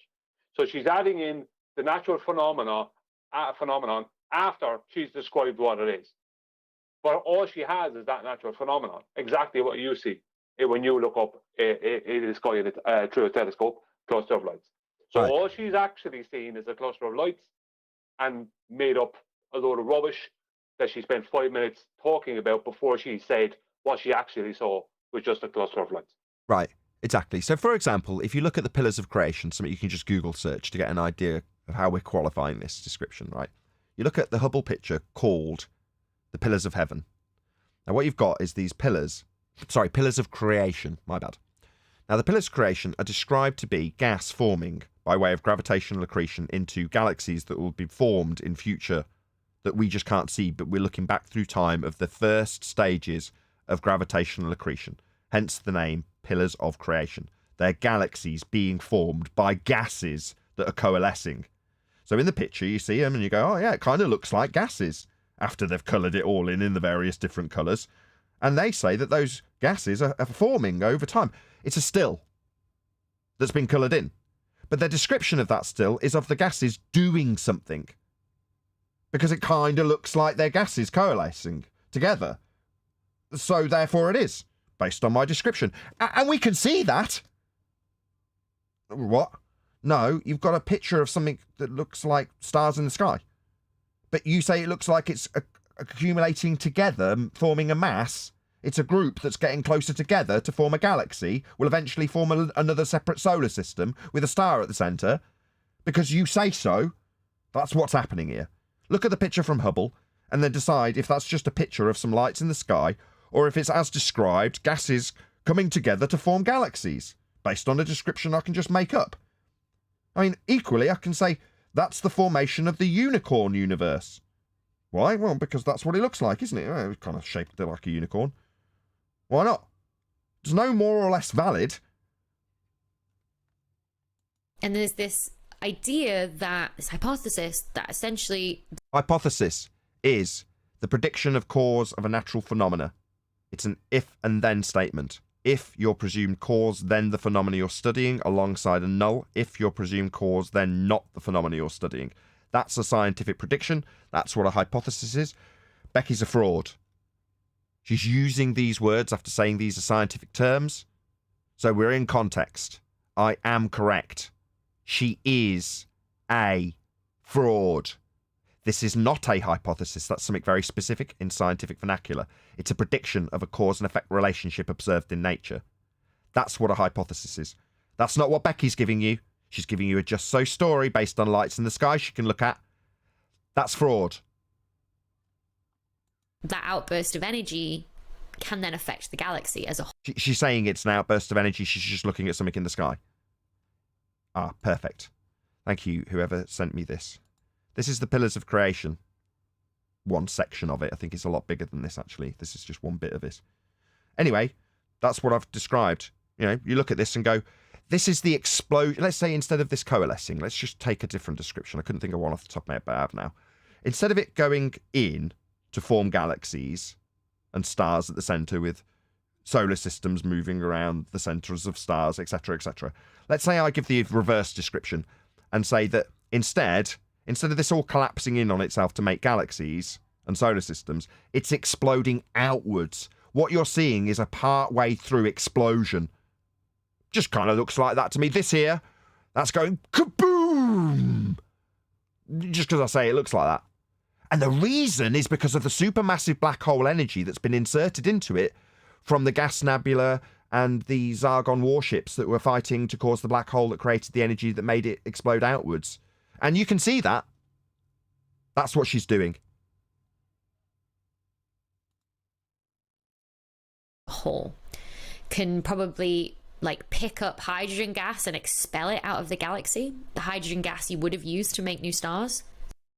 So instead of it collapsing in on itself to form a star, in her worldview, there is gravitational accretion forming the stars. That would be to say that gases move towards the center point that will eventually have a fusion reaction making a star. And that star will be the birthplace of all known elements that we experience, including the ones inside our system. For example, we have a certain amount of gold in our body. It's part and parcel of us as people. And that gold, according to her story, has formed because the gases went inwards. They were attracted inwards and coalesced together through gravitational accretion to form a star. And when that star forms and grows, there are layer upon layer upon layer of fusion reactions making ever more complex elements.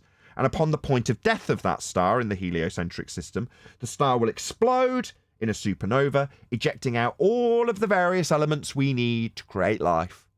So in many ways, in the heliocentric system, you were born in the heart of a dying star. Isn't that beautiful? It's also complete bollocks, because she's just described gas expanding outwards like it's a revelation. Because in her world, it's coalescing to make galaxies with gravity. In reality, gas expands. That's its natural course. Entropy flows in one direction. So gas expands in all directions. She's making out like it's an exception to her rule, because her rule comes with an arse-about-face description of gas moving towards itself.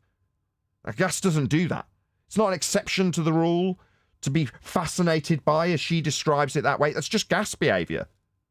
So the galaxy can't make any new stars. Can I Go ahead. point out that gravitational accretion to create these hydrogen stars is a force of gravity. It's a force of attraction. That's what gravitational accretion is. But then there's these massive stars they claim that are there that bend space-time, giving you the impression that gravity is real when it's only just an effect. So it's completely contradictory. What they need to create these hydrogen stars is gravity as a force, and then they must ignore that when it comes to those stars being there, which would be like their heliocentric sun, because that bends space and time, giving you the impression that gravity is a force, when really it's only an observed phenomenon. But it isn't. Effect. But it isn't. But it's not a force. But it isn't, because she's describing this phenomena as gas coalescing to form stars. In violation of the second law of thermodynamics, entropy flows in one direction. That's not how gas behaves. So her phenomena, that she's all shocked and shaken that gas expands, because it's not forming stars if it's expanding.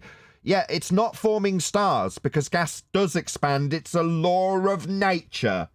Gas doesn't coalesce to form stars. It does the complete opposite. And that arrow, you know what they call that arrow?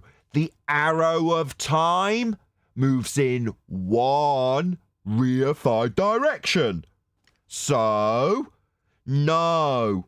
Gases don't coalesce to form stars. It defies their behaviour. And this process happening is kind of insane that it can do that. So Sorry, she's just described gases expanding so that they don't form stars. Gases do expand. It's not extraordinary. It's a law of nature. But because it doesn't jive with her gravitational accretion nonsense for stars being formed, suddenly it's an extraordinary claim. It's just gas law. Like all of them. So there's a really famous galaxy called Messier 87, which is one of the ones we have the image of a black hole from at the middle. Let's just bring it up. It's here. It's this one. Just here. Now, I appreciate the thing about space is that it's black. And the thing about a black hole is that it's black. So what we're going to say is the distortion around this little area here, that tells us that what we're not seeing is a black hole. We all clear? Jolly good.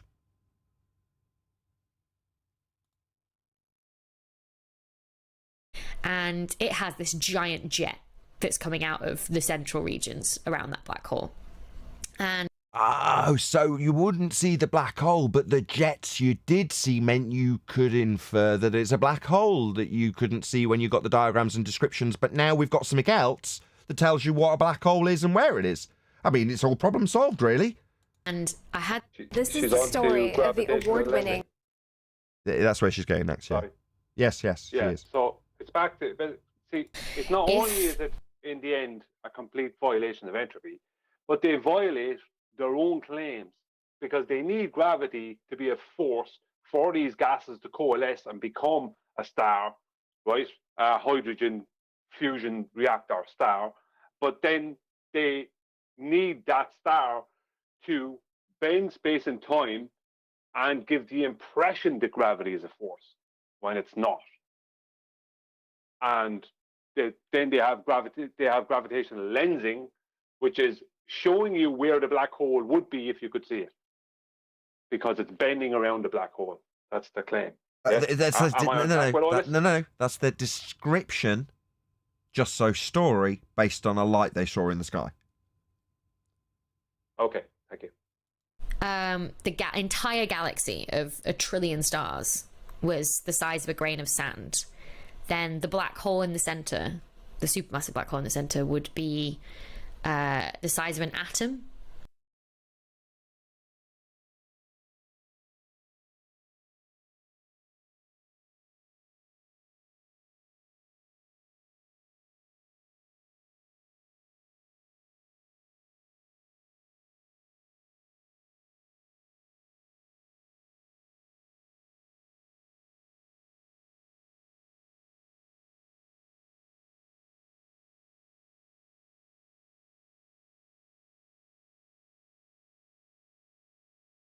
And the jets that were expelled from it would go across your entire palm of your hand.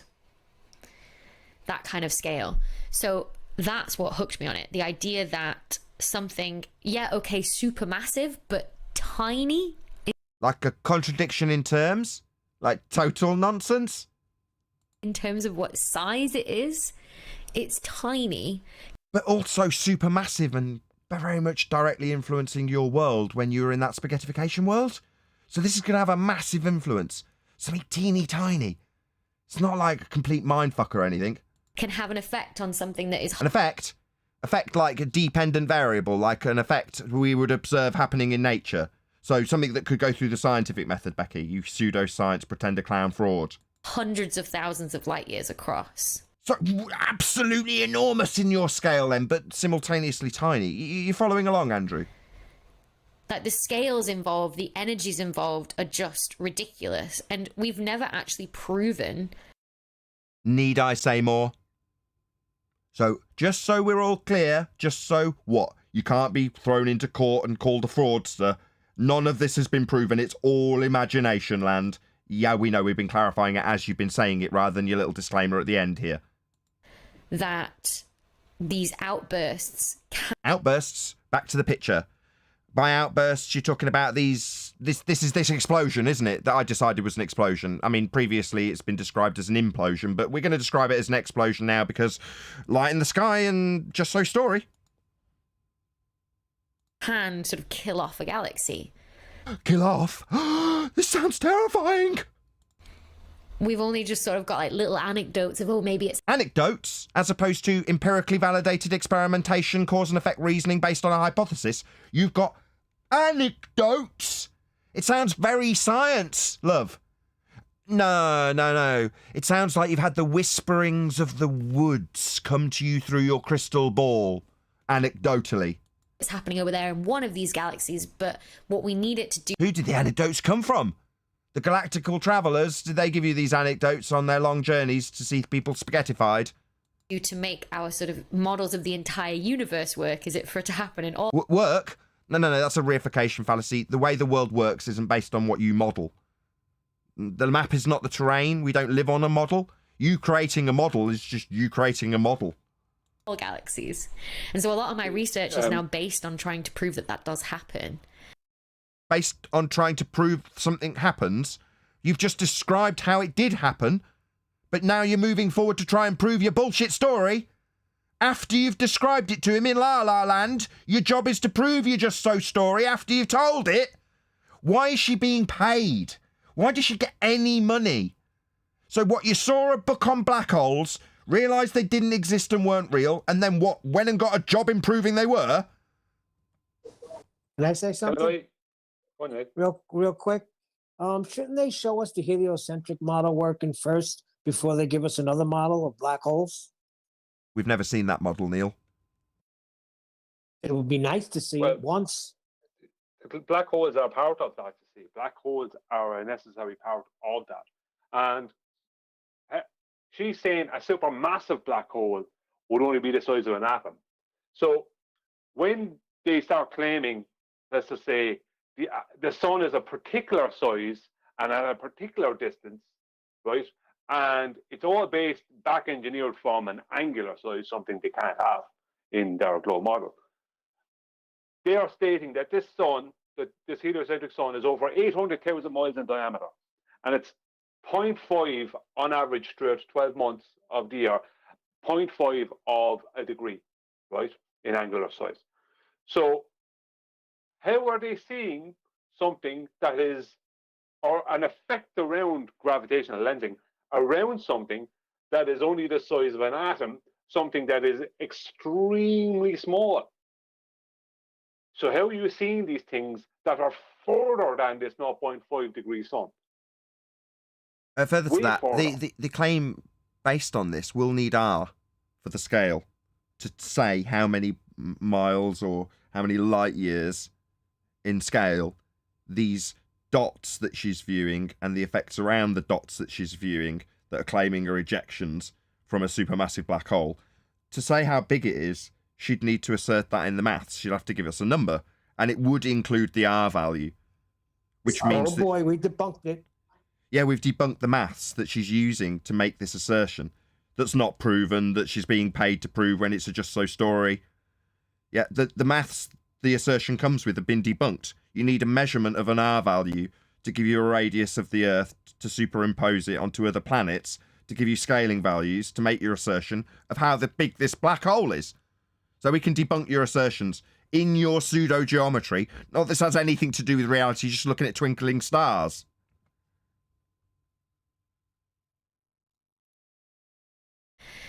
Just because I'm like, you know, you can think about black holes all day, but you can't then forget what effects they then have on the effects. That's dependent variables in scientific predictions, otherwise known as phenomena, Becky. Yeah, effects. You can study those with empiricism if you're a scientist, which you claim to be. You said these were scientific terms, so they better be put through the scientific method lest you be called a pseudoscientist, which you are. Make no mistake. The galaxy around it, and the fact that they can possibly have such huge impacts. What, if they're real, if they're scaled at the values and operational in a pseudo four space time dimension? Definitely not, Becky. All of the above is debunked. Fascinates me. Absolutely fascinates me. La La Land's interesting to delusional Muppets. Meanwhile, we can take apart the pseudo geometry that your fantasy's based on. So it might fascinate you, but that's all it is, a fantasy. You're being paid to look into whether or not it's real after you've told the story of it. Are there supermassive black holes at the centre of every galaxy, including ours, and is ours active? No, there isn't. It's just her La La Land description that you were buying into. So definitely not. They're not real. She hasn't validated them in any way, shape or form. She's just looked through a telescope.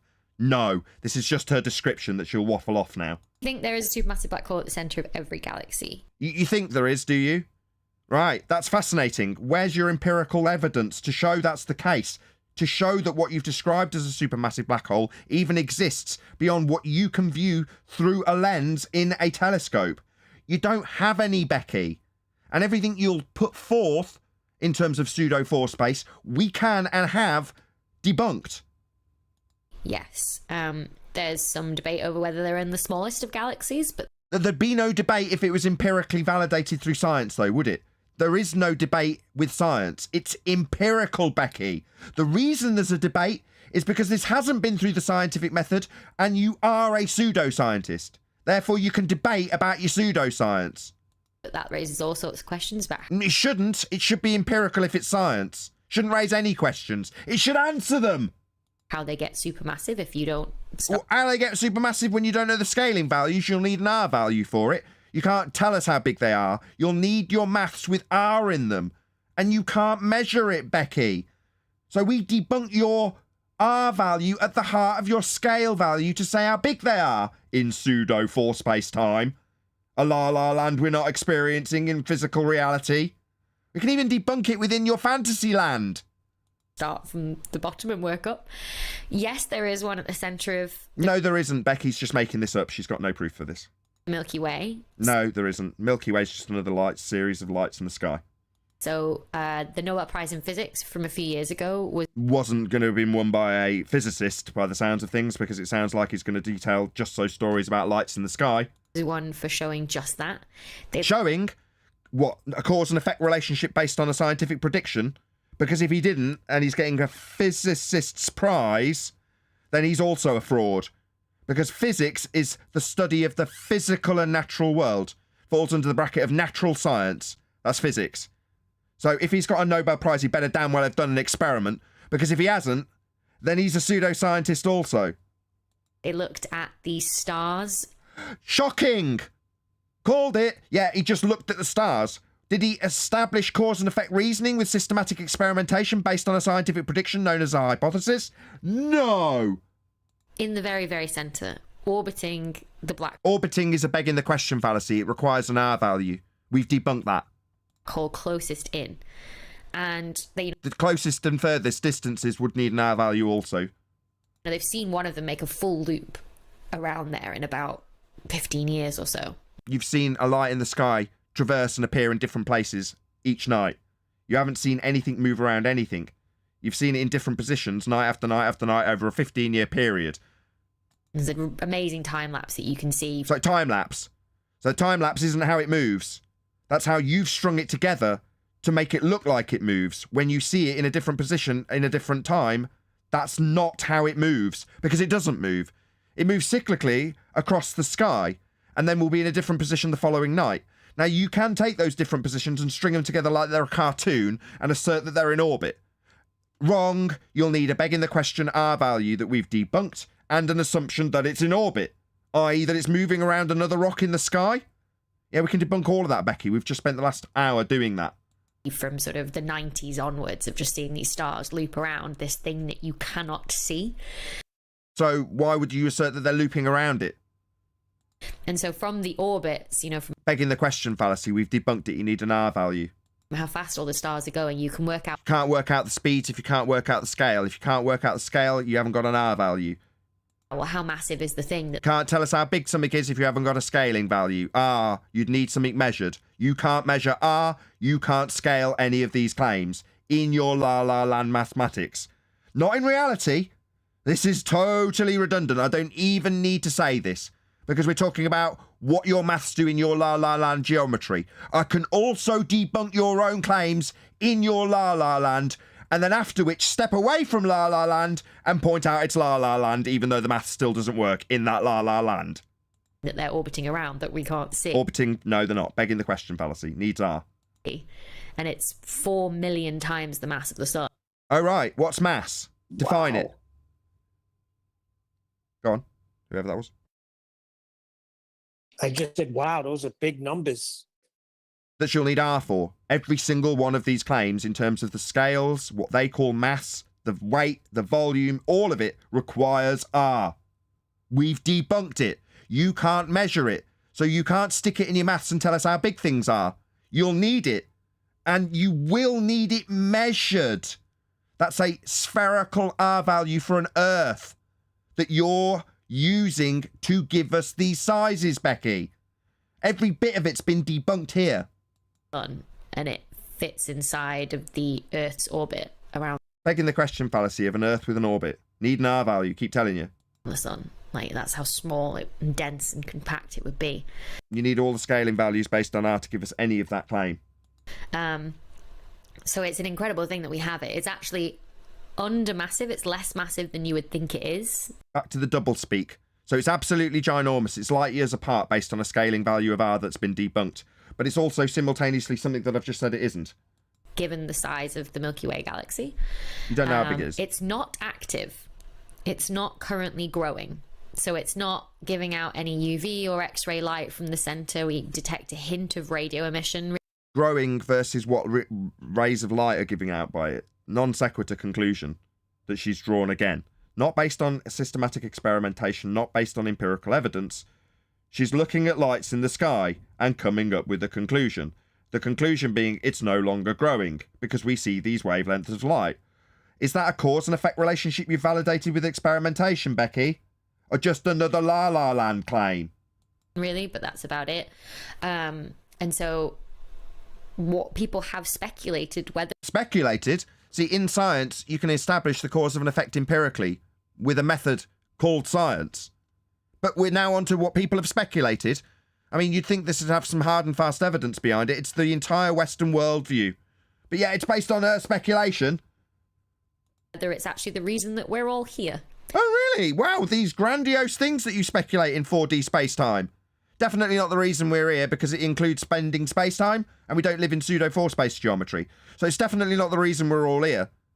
Further to that, the reason we're all here in bending space-time geometry is a Big Bang first law of thermodynamics violation, where energy poofs itself into existence in violation of natural law. So energy created by nature, when natural, that's nature, law, can't create or destroy itself, first law, I'm afraid not, Becky. Because our hang on. She just gave the origin of everything to this nonsense fantasy.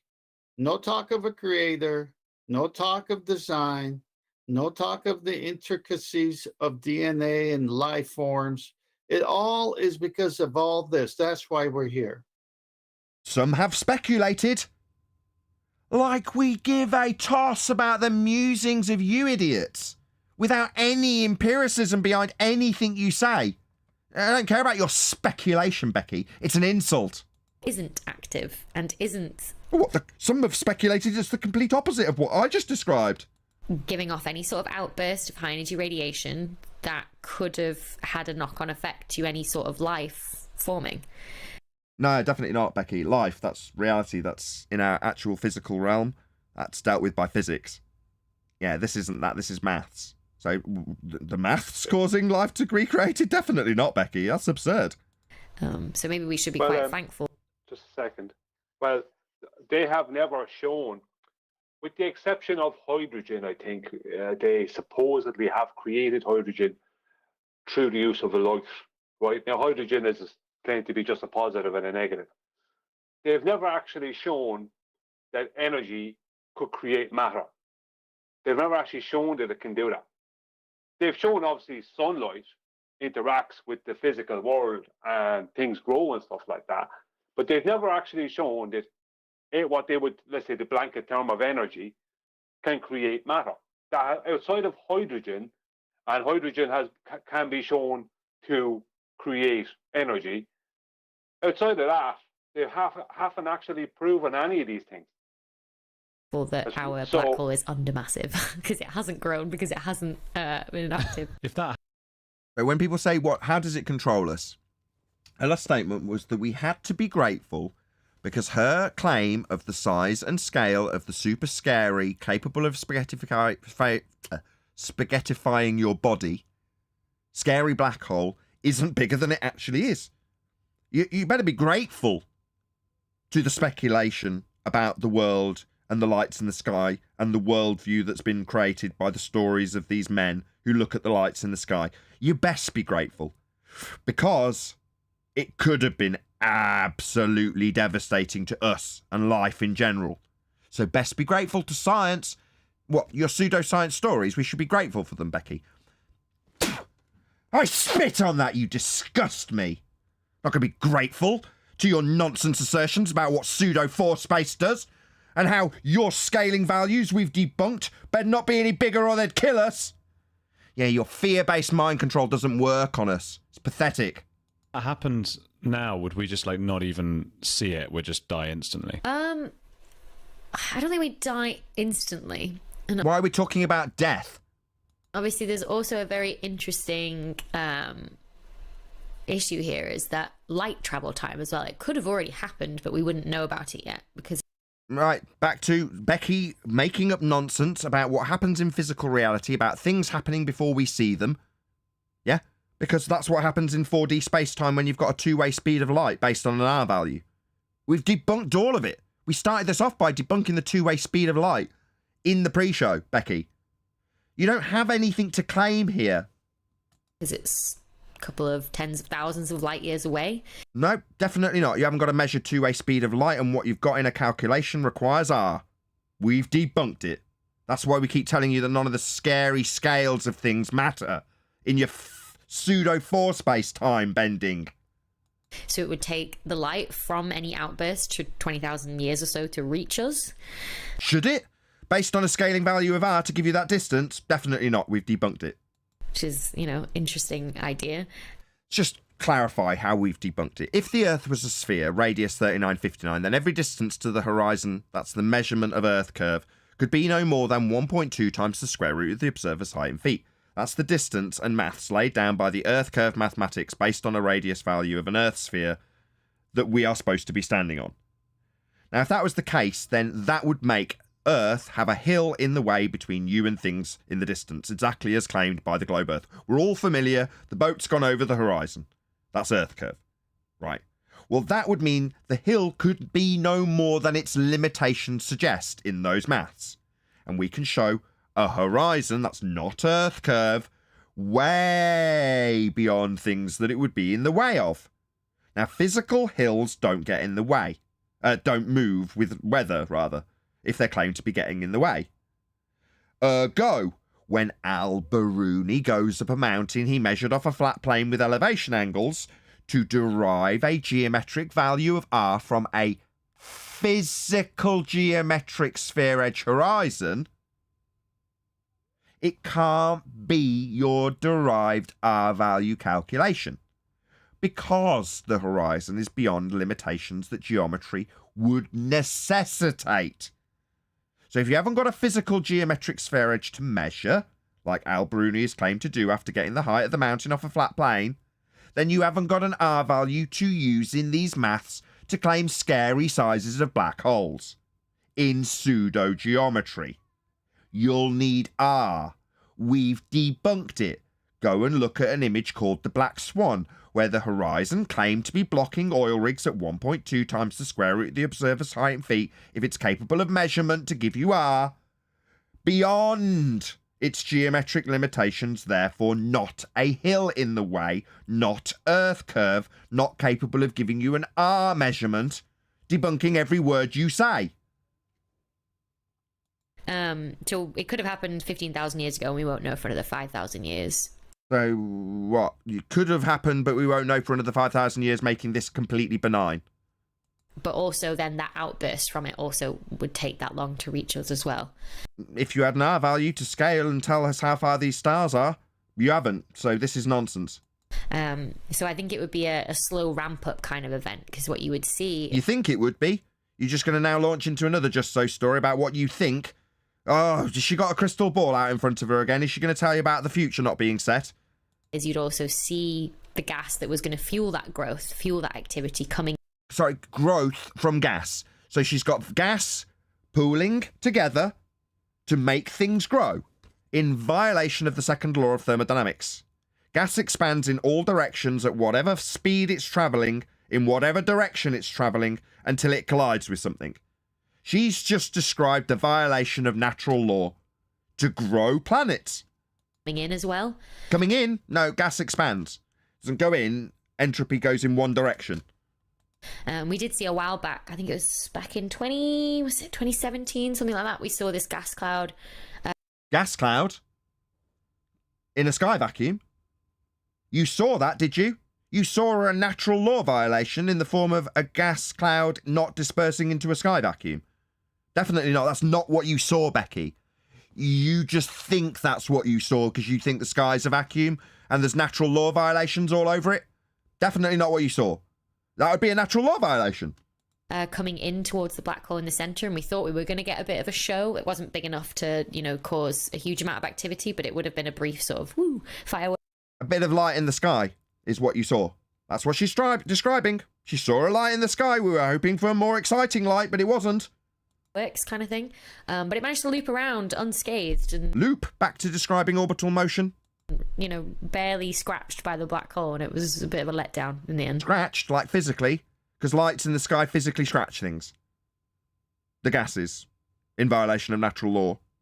Growing planets, not expanding with entropy. Every word off this woman's lips for the last 5 minutes was entirely nonsense and easily debunked. And we were like, oh. Would have been once in a lifetime, but never mind. Do you spend a lot of time thinking about? I mean, you talked about because we're sort of in a backwater part, neighborhood of the galaxy, of the Milky Way. Are we? It's the rough part of town, is it, Andrew? The rough neck of the woods, wrong side of the tracks part of the galaxy, is it? Most assuredly not. And yeah, and you said in the book, you wrote this bit about like something I'd never considered, which is like, some planets have 2 stars, so it's never nighttime, which means you'd never know that stars exist. And based on heliocentric orbital motion being the cause of day and night in their model. So her description will now fall in line with an orbital assumption and a heliocentric model, with the cause of day and night being their orbital motion. In this instance on Earth, we've got Earth rotating to cause the day and night cycle. That's what she says causes day and night. Now, I don't know if that's the case. Yes, we have a sun obviously and apparently there during the daytime. Is it moving around us? I don't know what it is. Are we moving around it? I don't know what it is. Are we moving? Definitely not. We'd notice. Further to that, if we moved in the heliocentric model, we'd have a Coriolis deflection observable, and there isn't one. You wouldn't really be able to study them. That's what a fascinating thought. Do you think about these hypothetical worlds quite often? Yeah. Hypothetical worlds? Why are you asking about our thoughts and musings on hypothetical worlds? This is supposed to be our reality, yet even the host is now so engrossed in her fantasies that he's asking about what she thinks about. Do you think about unicorns much? They come up much in your daily business? You think about them? Maybe you hypothesize about them too? Yeah, maybe? Yeah, sometimes. Yeah, I think about this all the time. Yeah, it's what I get paid for. It's amazing what they give me money for. Like, I mean, you can't help it when you watch sci-fi. Even watching Game of Thrones when they're like... Why are we launching into sci-fi? You need to make some comparisons with shit that doesn't happen in sci-fi because it's there to make the suspension of disbelief easier for you as a claim-to-be scientist when you quote your pseudoscience bullshit from your pretender clowns like Einstein. Winter is coming every 11 years, and they're like, how would you have a system where you would get winter every 11 years? Things like this. Well, it just presupposed orbital motion, and then the day and night's caused by us turning on a spherical axis. But that would have a Coriolis deflection observable, as claimed by Globe Earth, that we can debunk also. So it's definitely not an axis causing the day and night. Definitely not. So while you might now launch into how your sci-fi explains it within a heliocentric orbital motion, that isn't the reality we live in, though, love. But also, I think when you think about science history and you sort of read that collective train of thought of all the scientists that have... Scientists? Collective train of thought? No. That is not science. They are not scientists. Their musings and collective train of thought isn't the establishment of cause and effect reasoning based on a hypothesis. So, who cares? You're just taking academia, calling them scientists so people believe that what they say is empirical, and then spouting off the crap that they've verbalized, presumably to you, or in a group together, while they fantasize about 4D space-time. Come before you. You can't help but wonder how much of it we wouldn't know if circumstances were ever so slightly different. No, you figured out more about Einstein's 4D space-time. You don't know anything. All of this took place in imagination land. What makes you think you know anything, Becky? other than what the lights in the sky look like? You know, there isn't one. I just want to point out. She keeps on making these claims, then kind of belittling the claim to take away the size of the claim, and then stating, adding in a caveat that makes the claim unverifiable. So a massive thing is under massive, and then it's 10,000 years in the future. You know, if you're going to try and verify this massive thing that's under massive, you'll have to live for 10,000 years, and then it may not be verified even, because it's just what she thinks. Yeah, the whole thing, every part of it is that. It's like a massive con. Sequence. It's a massive con. You might as well be sat in a gypsy tent with a crystal ball, with her telling you about things that might happen 10,000 years in the future. And this thing that happened 10,000 in the past might not actually be how it happened in the past, but we won't find out for 10,000 years. If you don't know you're being conned, I don't know what to say to you. For example, we used to think the sun was fueled by coal.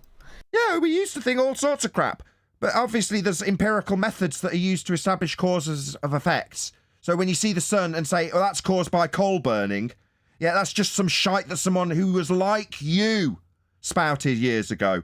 Now you say it's caused by gases coalescing in a sky vacuum.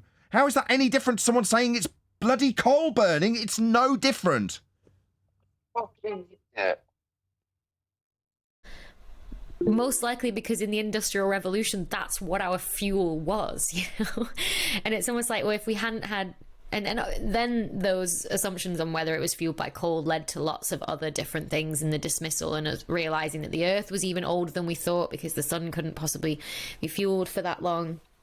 So because of it not being something that someone assumed, it means we knew the Earth was a certain age and the sun was... You don't know anything by disproving the ramblings of village idiots like you. Us disproving what you have said hasn't proven what the sun is. I can't make any conclusions based on your numpty ramblings being wrong. Go on. I just want to ask, how did she confirm that the sun isn't powered by coal? Yeah, I was thinking that too. That seems more reasonable than gas in a sky vacuum, doesn't it? What? Yeah, at least it fits Floating law. coal. That would make a bit of sense, wouldn't it? Floating coal power station, more reasonable than gas in violation of natural law? No. Equally unreasonable. I'm talking about the number of natural laws that are violated. A floating coal power station violates less. It's all I'm saying. Point being, how does she say with any certainty that those idiots that used to think the sun was powered by a coal-fired power station were wrong? What has she done to disprove that? How has she proven to herself that it is fiery gas in a vacuum and not a coal-powered power station? Well, Adam, I'm glad you asked. Given that we're all for talking about scientific terminology, according to Becky, in science, if you've got a phenomena like the sun, you can say, I can presume a cause of that effect. This is actually the method of science. It's called the scientific method. So you have a presumed cause. Coal. Is coal real? I'd go with yes. Yeah, that's not a bad start. Coal's real. Is coal an independent variable in our hypothesis? If coal. Now it's getting, it could be, but how we would vary it as an input source. But could we vary it? Potentially, if we have the technology to get there, it would be something that within natural science is acceptable to vary. If we were So we've got something that's real, coal, something that is our independent variable in our hypothesis, scientific prediction, and we can, as a researcher, physically vary and manipulate it. Absolutely awesome. So this is I mean, it's almost like it's them giving it, but she's saying it's from pretender clowns of yore. So, I mean, we can't tick this off as a viable hypothesis. But if coal, then sunburning. Well, that's what I was going to say. Do you get a sunburn off a coal fire? Not my problem. But do you get sunburn off of a hydrogen fusion reactor? Let's not pull apart the nonsense nature of this absolute garbage hypothesis. I'm just saying, you can just about stretch to formulation of hypothesis with if coal, then sun. Or if coal, not sun, as a null. It's almost there, right? It's absolute garbage. But it's a damn sight closer to being a viable hypothesis, something we ask for daily from fields that you're in, Becky, and we never get one. But here you are slagging off these guys. They've come closer to giving a viable hypothesis than you have. So there's lots of different things that came into it, and you can't help but wonder, well, if coal wasn't a thing on Earth, would we have even gone through that same thought process? Same thought process? I mean, you could put it through the scientific method and vary coal and see if it causes sun. Yeah, that's about the level of your scientific inquiry, love. You know, so many little things could have been ever so slightly different. So yeah, and if it wasn't for Einstein just inventing a pseudo-Riemannian force space-time, you wouldn't have a job. I think as I do delve into science history, I think about those kind of things more on sort of the how unlikely almost everything is. But it's not something, you know, I'm not sat at my desk doing my own research. Research at your desk? Are you varying and manipulating presumed causes of effect at your desk when you're doing your research as a scientist there, Becky? Let's hear what you do at your desk. You know, having an existential crisis every day. Oh, right. So you get paid to sit at your desk having an existential crisis about things that might be.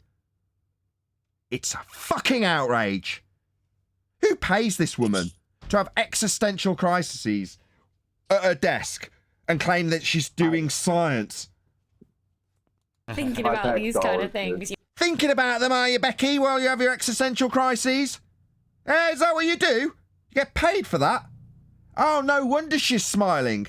Yeah? People who actually understand what the scientific method is and can debunk your every word are sat here in poverty, while you smile with your fat face, overfed, being paid to have an existential crisis about things that aren't real. It's an outrage.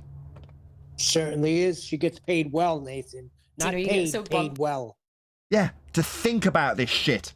You get paid to think about stuff, don't you, Becky? For your musings, you bloody wizard. Down in the data that you almost don't do that. Well, just as we're so lucky that everything seems to have been just right for us to have made the discoveries that we have. Yeah, lucky. You better be thankful for that pseudo-force space-time geometry where you'd be bending in spaghettification at the event horizon of a black hole that's super tiny and super massive and super scary. Yeah, you're damn right. You better be grateful. Have done, there must be just as many that weren't quite right and have left us a little blind to things going on. I get a bit jealous because I imagine all the other planets in the center of the universe, you know, there's probably loads around the, you know, a bit closer to the center, all just having a party, hanging out with each other, getting like the equivalent of the train, the metro, the tube, just to one another. Yeah, man, we have the same thing going on with gas particles at the edge of space. Yeah, they just get to the Kármán line, they have a little party. We sometimes reify it in a fantastical way also. There, Andrew. Yeah, because gas, according to heliocentrism, yeah, they say it goes down, go boom, boom, like bouncy balls poured into a fish tank. I mean, meanwhile, entropic law and gas behaviour very much suggest otherwise. It's a law of nature, entropy. But yeah, man, you can have the Kármán line with a party of gas particles. They get to the Kármán line and go, you know what? Gas law don't apply to me. I'm going to burn my brow in defiance. It's crazy how you can make this stuff up. Make it seem so fanciful. Yeah, we can do that too. We just do it with the nonsense that is heliocentrism and gas pressure without containment, not expanding into sky vacuums. Others planets and hanging out, you know? Yeah, it would be a lot. They'd be a lot closer. So our nearest star is about 4 light years away. So if no, it isn't. You'll need an R value for that. You've never measured the speed of light. The calculation for the two-way speed of light required an R value. We've debunked it. You can't measure it. we could travel at the speed of light, You can't travel in a concept. What do you mean? Travel at the speed of a concept? No, love. No, definitely not. Light doesn't have a speed. Still take us 4 years to get there, whereas closer into the center, they might be, I don't know, a few light months away, where there's a lot more stars and it's a lot denser. And, maybe if life did exist there, it would be easier to do interstellar travel. There's no travel through a fourth dimensional space-time. She's talking about traveling through space and time. No. Time's a concept. It doesn't bend, it doesn't dilate, and you can't travel it. It's not a tunnel. It's not a bridge. It's not a road. It's a concept. Are you saying It's a movie. It doesn't have a density, Nathan? It's a Doesn't concept. time have a density? Can't weigh time. But then you've got But the if issue it's of less dense than the surrounding, sorry. What, the concept of 4D space-time? No, Arwen, no. So time doesn't go up if it is less dense than its surrounding medium? You can't weigh time for it to be less dense than something else. No. Any more? I seen a movie called Interstellar, and he was traveling through space and time. He even went through a black hole in this movie. more a stars, there's wormhole, more not a black hole. supernova, and supernova Yeah, give off same also lots of high energy radiation, so that could be very damaging to life on any planet. Like, I think the fact that we are in the suburbs is another, like, well, that was good, because otherwise we probably wouldn't have had life. She has no idea where her place is in what she calls the universe. She's got a description of pseudo-4 space-time and a galaxy that has the centre being, or solar system with the sun being the centre of our universe. So this is all nonsense. It's all based on heliocentric orbital assumptions, and those orbital assumptions require our measurements. There's a whole string of them. Again, Brian's detailed them, and I'll go through them again now. On our planets, we're very protected from all the radiation in the centre of the galaxy, and also Protected by what? What's protecting us from it? all the intergalactic radiation as well on the very outskirts of. Sounds scary. Intergalactic radiation on the outskirts. Is this something else that we better be grateful to pseudo-4 space-time bending to protect us? What control?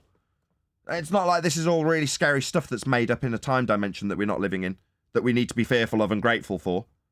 Should we all give thanks? Nathan, you don't know about transgalactic radiation dangers? I mean, It sounds scary. Should I give thanks to Xenu? Do I need to give thanks to Becky? Of our galaxy too, so I think we're just in a really good position. I Yeah, think we should be grateful. We're in a good position. We're a good neighbourhood, heliocentrically speaking, aren't we, Becky? Yeah, we got it sorted. Yeah, you've defined it. We're in a good neighbourhood in the solar system when we've got orbital assumptions. This is all nonsense. I think other. That's not what she said earlier. What she said earlier is that we were in a kind of a she referred to us being in kind of a backwater, like the bayou of her galaxy. All right, and I said, yeah, wrong side of the tracks. Exactly. Just double speak. Complete double speak. Other planets are jealous of us. Other planets that she reifies into existence based on her orbital motions for lights in the sky are now reified one step further into jealousy. Oh my God.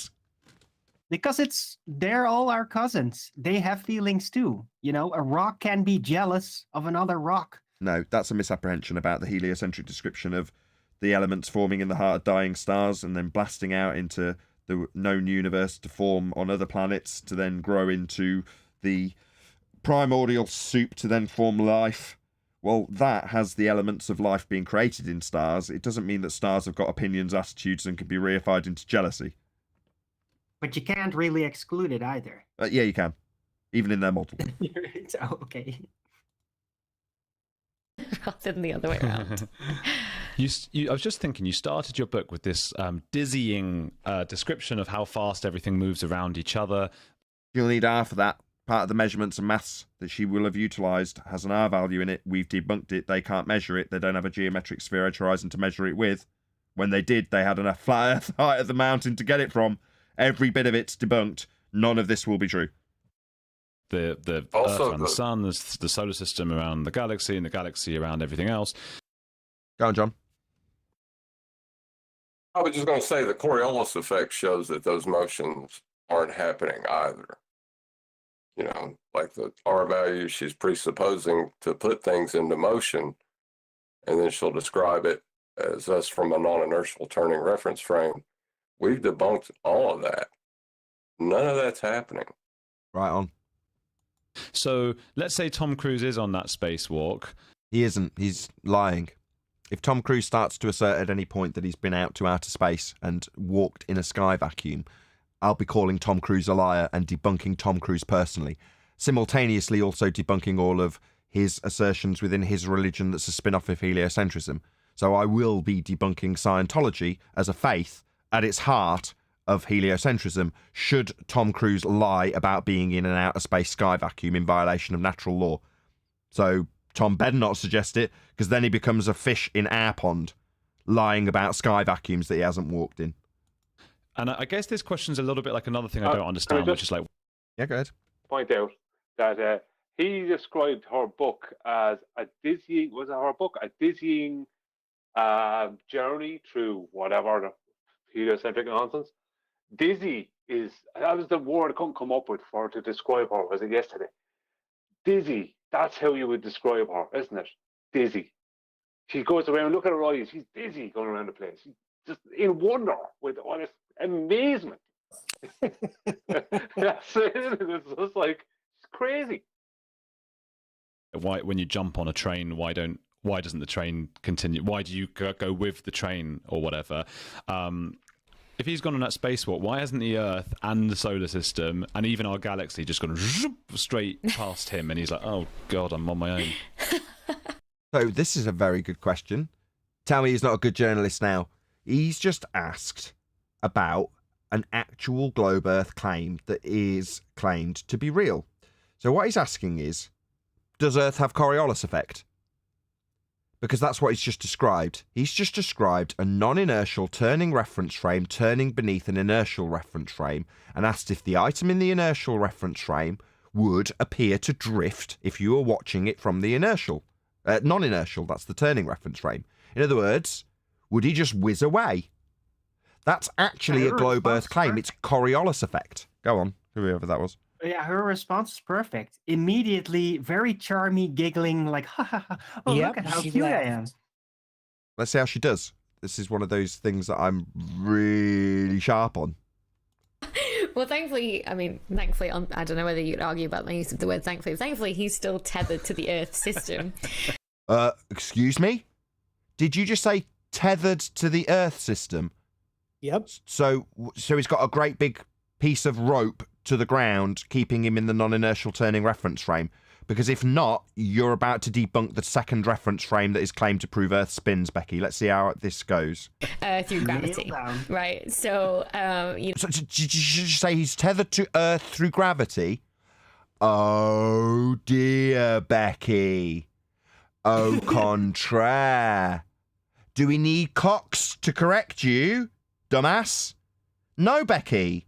Now let me quote Professor Brian Cox. If he outranks you, he's definitely more popular, but he's also correct about the heliocentric rhetoric in regards to gravity not being capable of tethering things because it is not a force.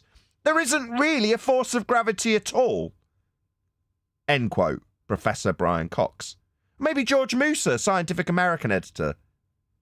Gravity is not a force. So how, Becky, was Tom tethered with something that isn't a force? Furthermore, if he's tethered to Earth with gravity, why is it that Neil deGrasse Tyson says that footballs drift through goalposts very specifically because they are not tethered to the Earth, to demonstrate a second reference frame turning beneath the football and causing the ball to seem like it curves through the goal? That's Coriolis effect, a second reference frame. You're now saying he's tethered to Earth in its system. So not a second reference frame then, Becky. This is going to get trimmed out. Becky's debunked Earth turn. Because she says there's a non-force force that you can think of as a force that creates a single reference frame. Tethered. Right, Becky? So not drifting at 15 degrees an hour then, like the football in Neil deGrasse Tyson's example, because that's very much not tethered and claimed to be proving Earth spins because it drifts, in line with the question you were just asked. But you're saying no drift, tethered, so no second reference frame proving we're spinning then, Becky? Oh dear. Maybe you should have learned what Coriolis deflection was before you told this man that there's no second reference frame proving we spin. he... Oh, yeah. Oh, yeah? What, a non-force force that you can think of as a force, Andrew Gold? Why would you be nodding along with this? Oh, yeah? Well, obviously there's a force of bending pseudo-Riemannian force space-time that you've just spent the last 10 minutes discussing, and it's imagination that you had to go through to be producing spaghettification effects. This bending space-time that had you spaghettified is now tethering Tom to the ground. Oh, yeah. Clever wizard. She's done a real number on you, mate. You got you nodding along real nicely. Yeah, just a wizard. Now, what was the female equivalent? Witch. Yeah, a witch. She cast a spell on you. Now you're nodding. Tether like a rope, holding him to the ground. All right, you just agreed with that. Why? Critical thought much?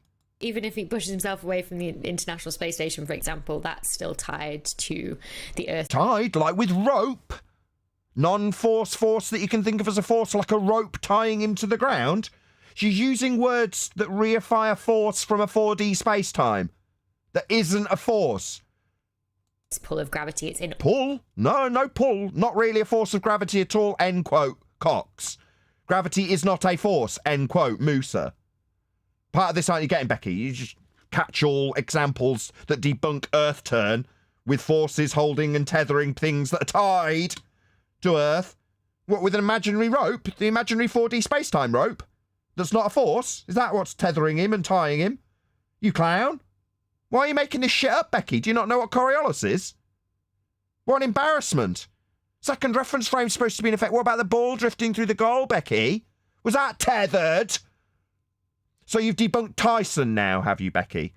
Going to put your words next to Neil deGrasse Tyson's as he tells you about how Earth turned underneath the ball, only for you to completely contradict it in every single respect. So Earth not turning under the football, right, Becky? Tethered. No drift. What the hell's Neil deGrasse Tyson talking about, I ask myself. Nah, that's just no Earth turn. No R to claim there's Earth turn, no measurements to depict from Earth curve horizons, all bollocks. But here you are sat in contradiction of the High Priest, Tyson. Oh dear, Becky, you're going to get in trouble for this. Debunking Earth turn by saying things are tethered and not drifting at 15 degrees an hour. Sound familiar? 15 degrees an hour of Earth turn, drift, balls drifting through goalposts. Were they tethered, Becky? Orbit around the Earth. It's essentially in free fall. It's just that the Earth keeps falling away from it. That's just a begging the question fallacy. Nothing's falling around Earth. There is no orbits. Your assumption of it required an R value. So it just makes a circle, if that makes sense. If you can beg the question, because I've just told you that's what it does. No, we don't beg the question of orbits here, Becky, definitely not. So it's on like this perfect free fall to take it. Yeah, you just keep reaffirming the begging the question fallacy so he understands and nods along after you've said it 3 times. Yeah. Great wizardry. My bad. Great witchcraft. Excuse me, sorry for stepping on you. That contradicts their claim of Coriolis effect, because he can't be falling around, but that means that he's the one moving and not the globe Earth. He would have to either be stationary and the globe Earth rotate underneath him, or he would have to be fixed to a point over the globe Earth, and him and the globe Earth both move at one time. They're the orbits. They're the 2 types of orbits. Yeah, she doesn't understand Coriolis deflection. She doesn't know the model. She just harps on with a lot of rubbish. Yeah, she doesn't understand the model. She doesn't understand the Coriolis deflection and the 2 separate reference frames that are asserted. She doesn't understand any of it. She's making this shit up. I mean, it's bad enough that you come up with these stories that have come from Einstein, but when you start deviating off the path of heliocentric nonsense, that's when I'll get really furious with you, Becky. You're just a pretender clown. You don't even understand your own bloody religion. There's Coriolis deflection claimed in globe Earth, Becky. You stupid idiot. So you're going to bullshit your audience about what heliocentrism isn't now? After making up the stories in line with Einstein, now you're going to bullshit about your shit that doesn't sit in line with globe Earth claims of 15 degrees an hour drift? What an outrage. Neil deGrasse Tyson will not be happy. Get in a circle. She's so it's having some perfect in orbit. compatibility issues, it seems. She just doesn't understand Coriolis effect. It's that simple. She's thick. Right. Getting too flexible, too many directions that aren't really compatible. You need to learn what the Coriolis effect is, Becky. Yeah? Because you don't understand it. That much is blatantly obvious. Yeah? I'm going to call you stupid. That's ignorance. You are ignorant of the 15 degrees an hour drift that is claimed to be caused by Earth turning beneath things. 2 reference frames, inertial and non-inertial. Earth claimed to be the non-inertial turning reference frame, inducing Coriolis effect. That's drift. Them drifting apart at 15 degrees an hour, according to the globe claim. You're saying they're tethered and tied. Well, you're just thick. Let me correct you about your incorrect assertions about what the globe doesn't do. It's claimed to have 15 degrees an hour drift. That's stuff drifting apart as a consequence of 2 reference frames. Hello? Right. And how is gravity supposed to tether something anyway? That's not like a force. A new function. I've never heard described. It's not a before. force, so she doesn't understand what non-forces can't do. In this case, tether things. In violation of Coriolis claims on a globe Earth, proving that we spin. Yeah, she's in direct contradiction of that. This clown, this muppet, this fraud. You can't tether, it's not a force. And if it did tether, it wouldn't induce Coriolis effect anymore, as claimed by Tyson, with footballs drifting through goalposts. So she's a fraud, clown, pretender. That's just that. Bit all the time. So it's still completely tied to the Earth, hence why he doesn't go shooting. Did I hear the word heresy? That's correct. She's a heretic. Flat earther. Yeah. In years gone by, Becky, if you went against the church, you'd have been burnt at the stake as a witch for going against the globe Earth religion. I mean, back then it was obviously under a different title and a different control structure that told people about what the sky was with angels and shit. Meanwhile, you're telling them about bending space-time and spaghettification in black holes in tiny dots that are millions of miles wide. Yeah, you're just a witch at this point because you're a heretic. Because you're telling people no drift, no 15 degrees an hour Coriolis effect to see here, all tethered with a non-force. So you're a witch, and in years gone by you'd have been burnt at the stake for being a witch. But for your heresy. Okay, witch? Can I just point out something? Sorry, go on, Ted. Yeah, she just doubled down again and said he's tied down to the Earth. What is the globe claim? That there's 15 degrees an hour deflection as Earth rotates underneath as a separate non-inertial turning reference frame to induce drift in the form of balls seeming to go through a curved motion through a goalpost as Earth rotates beneath them as a separate reference frame. The effect is well known. It's taught in schools. It's called Coriolis effect. Of course, if it was actually the case that she understood what Coriolis effect was, that's 15 degrees an hour, claimed to be induced by a turning Earth, then Earth would be turning underneath aeroplanes. Not that Becky understands this Coriolis deflection for us to actually attack the actual claim, because she doesn't understand it and has just violated it. But if she was claiming it, which she's not, she's a heretic, then she'd also have us pointing out that that would mean Earth was turning underneath aeroplanes, shortening their flight times when travelling west. Because Earth would be turning underneath them at 15 degrees an hour for us to see the apparent deflection claimed to be induced in footballs. Well, planes also leave the ground like footballs leave them, and we can see them and observe them in the separate reference frame the ball's supposed to be in. So we'd be turning underneath them, massively reducing flight times when travelling west. That doesn't happen. There is no separate Earth turning underneath anything. Meanwhile, even if there was, she doesn't understand that, has gone against it by saying things are tethered to the Earth in a similar, same, or what did she say about the system that it was in? No, Becky, you are wrong. No, Nathan, please go to Master D and show the picture of what an astronaut is really tethered to. Right. Like, how can, yeah, but like, even if she said like tethered in some way, right? No, she invoked gravity as the cause of tethering. Well, if that were the case, then nothing would ever deviate. Is she saying that Neil deGrasse Tyson's a liar when he's told about the football that just because of slight Coriolis deviation hit the goal? Is she just saying straight out loud that he's a liar? It seems by consequence, yes. That's why I've had a massive go at her, because she's not sitting in line with the heliocentric rhetoric. And I don't know about this picture from the deep submersion tanks. You know, yes, this is what a tether looks like. Okay, so we know what a tether is. It's not gravity. Well, in their world, this is not in the deep submersive tank. This is in above Earth. So she's saying that it's like being tethered to the Earth. But even if you believe this nonsense, it's tethered to the so-called ISS in the second law of thermodynamics violation. So, I mean, everything is off from this person. Yep. And Neil deGrasse Tyson is not a heretic. She is. It is a weird one. Well, it's like, like all these chickens. Let me just point out something here. Is it not very strange that heliocentrism has suddenly put its arm around Scientology? I know Scientology was its dodgy cousin, but it's put its arm around Scientology and is now promoting Tom Cruise.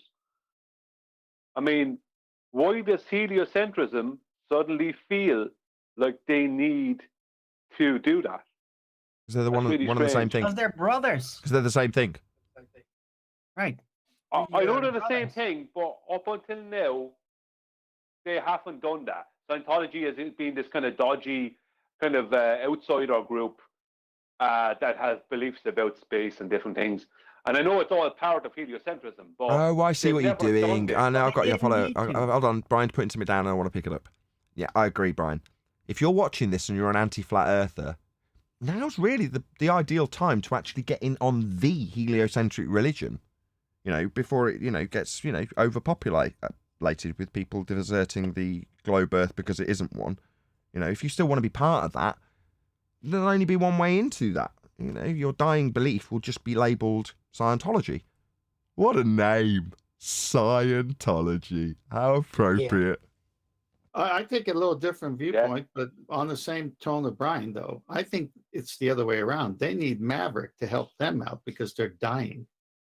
Well, that's part of what I'm saying as well. It's like, why did they suddenly need Tom Cruise, who was a very public figure and been in lots of movies, and Scientology? Why did they suddenly need this?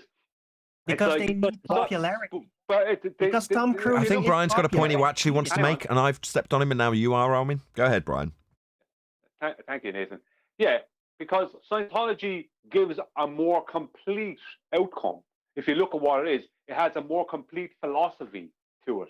So it's like they're going to use Scientology against us, like in some way. It's like, Helio, yeah, go on. Has got no, pick on what he's saying, I think, pick up on what he's saying. It's got no spirituality. There's nothing in heliocentrism that deals with your soul. Scientology does. It allows you to stay in that comfortable place, but recognize there is something other than physicality. But fundamentally with Scientology, and it was a little bit what we was chatting about the other day, and maybe Tenth could mention this, how what we're seeing is, as people, it was the same with the Mormons, this introduction of heliocentrism into spiritual text. The Scientology is a great example, and if Tenth could maybe pull up the Mormon statements, you'll see here, Nathan, that into spiritual text, they're introducing the concept of planet, something that doesn't exist in scripture, but within the Book of Mormon, that exists, and also rotation of the earth. So its fixedness is no longer accepted. In fact, it's the opposite. And you can start to see this inbleeding in divisions of Christianity, or in offshoots of Christianity, like Mormonism, where the heliocentric religion has been pumped into its scripture. Yeah, you nailed it, Adam. That was exactly it. I couldn't put my finger on it exactly, but that was exactly it. What has Flat Earth done? Just before Tenth brings forward this piece of information, what has Flat Earth done? Besides anything geometric or physics-based, it's turned a lot of people, and admittedly by these people, who were atheists, into believers in a creator. They now believe and know there is a creator, because now they know that this place was created. So they're created, so there is a creator. So consequently, now it's a battle for your spiritual beliefs. That's why I think they're bringing in this Scientology. I predict they're going to start creeping this in more and more, and it's going to become a normality as opposed to an outsider group oh, that's strange and shady. I have enough said, I know. Thank you. With that, I'll say if you are watching this on either Nathan Oakley 1980 or Nathan Oakley Premiering streams, then stay tuned as there will be an after show to follow. Unfortunately, if you are watching this extended live show now, this is where we bid you farewell. So another massive thank you to all of you who smashed the super chat, liked, commented, shared, subscribed, joined as a Nathan Oakley 1980 channel member, and all that good stuff. Once again, stay tuned if you're watching on either Premiering stream. I've been Nathan Oakley, and I will see you all in the next video.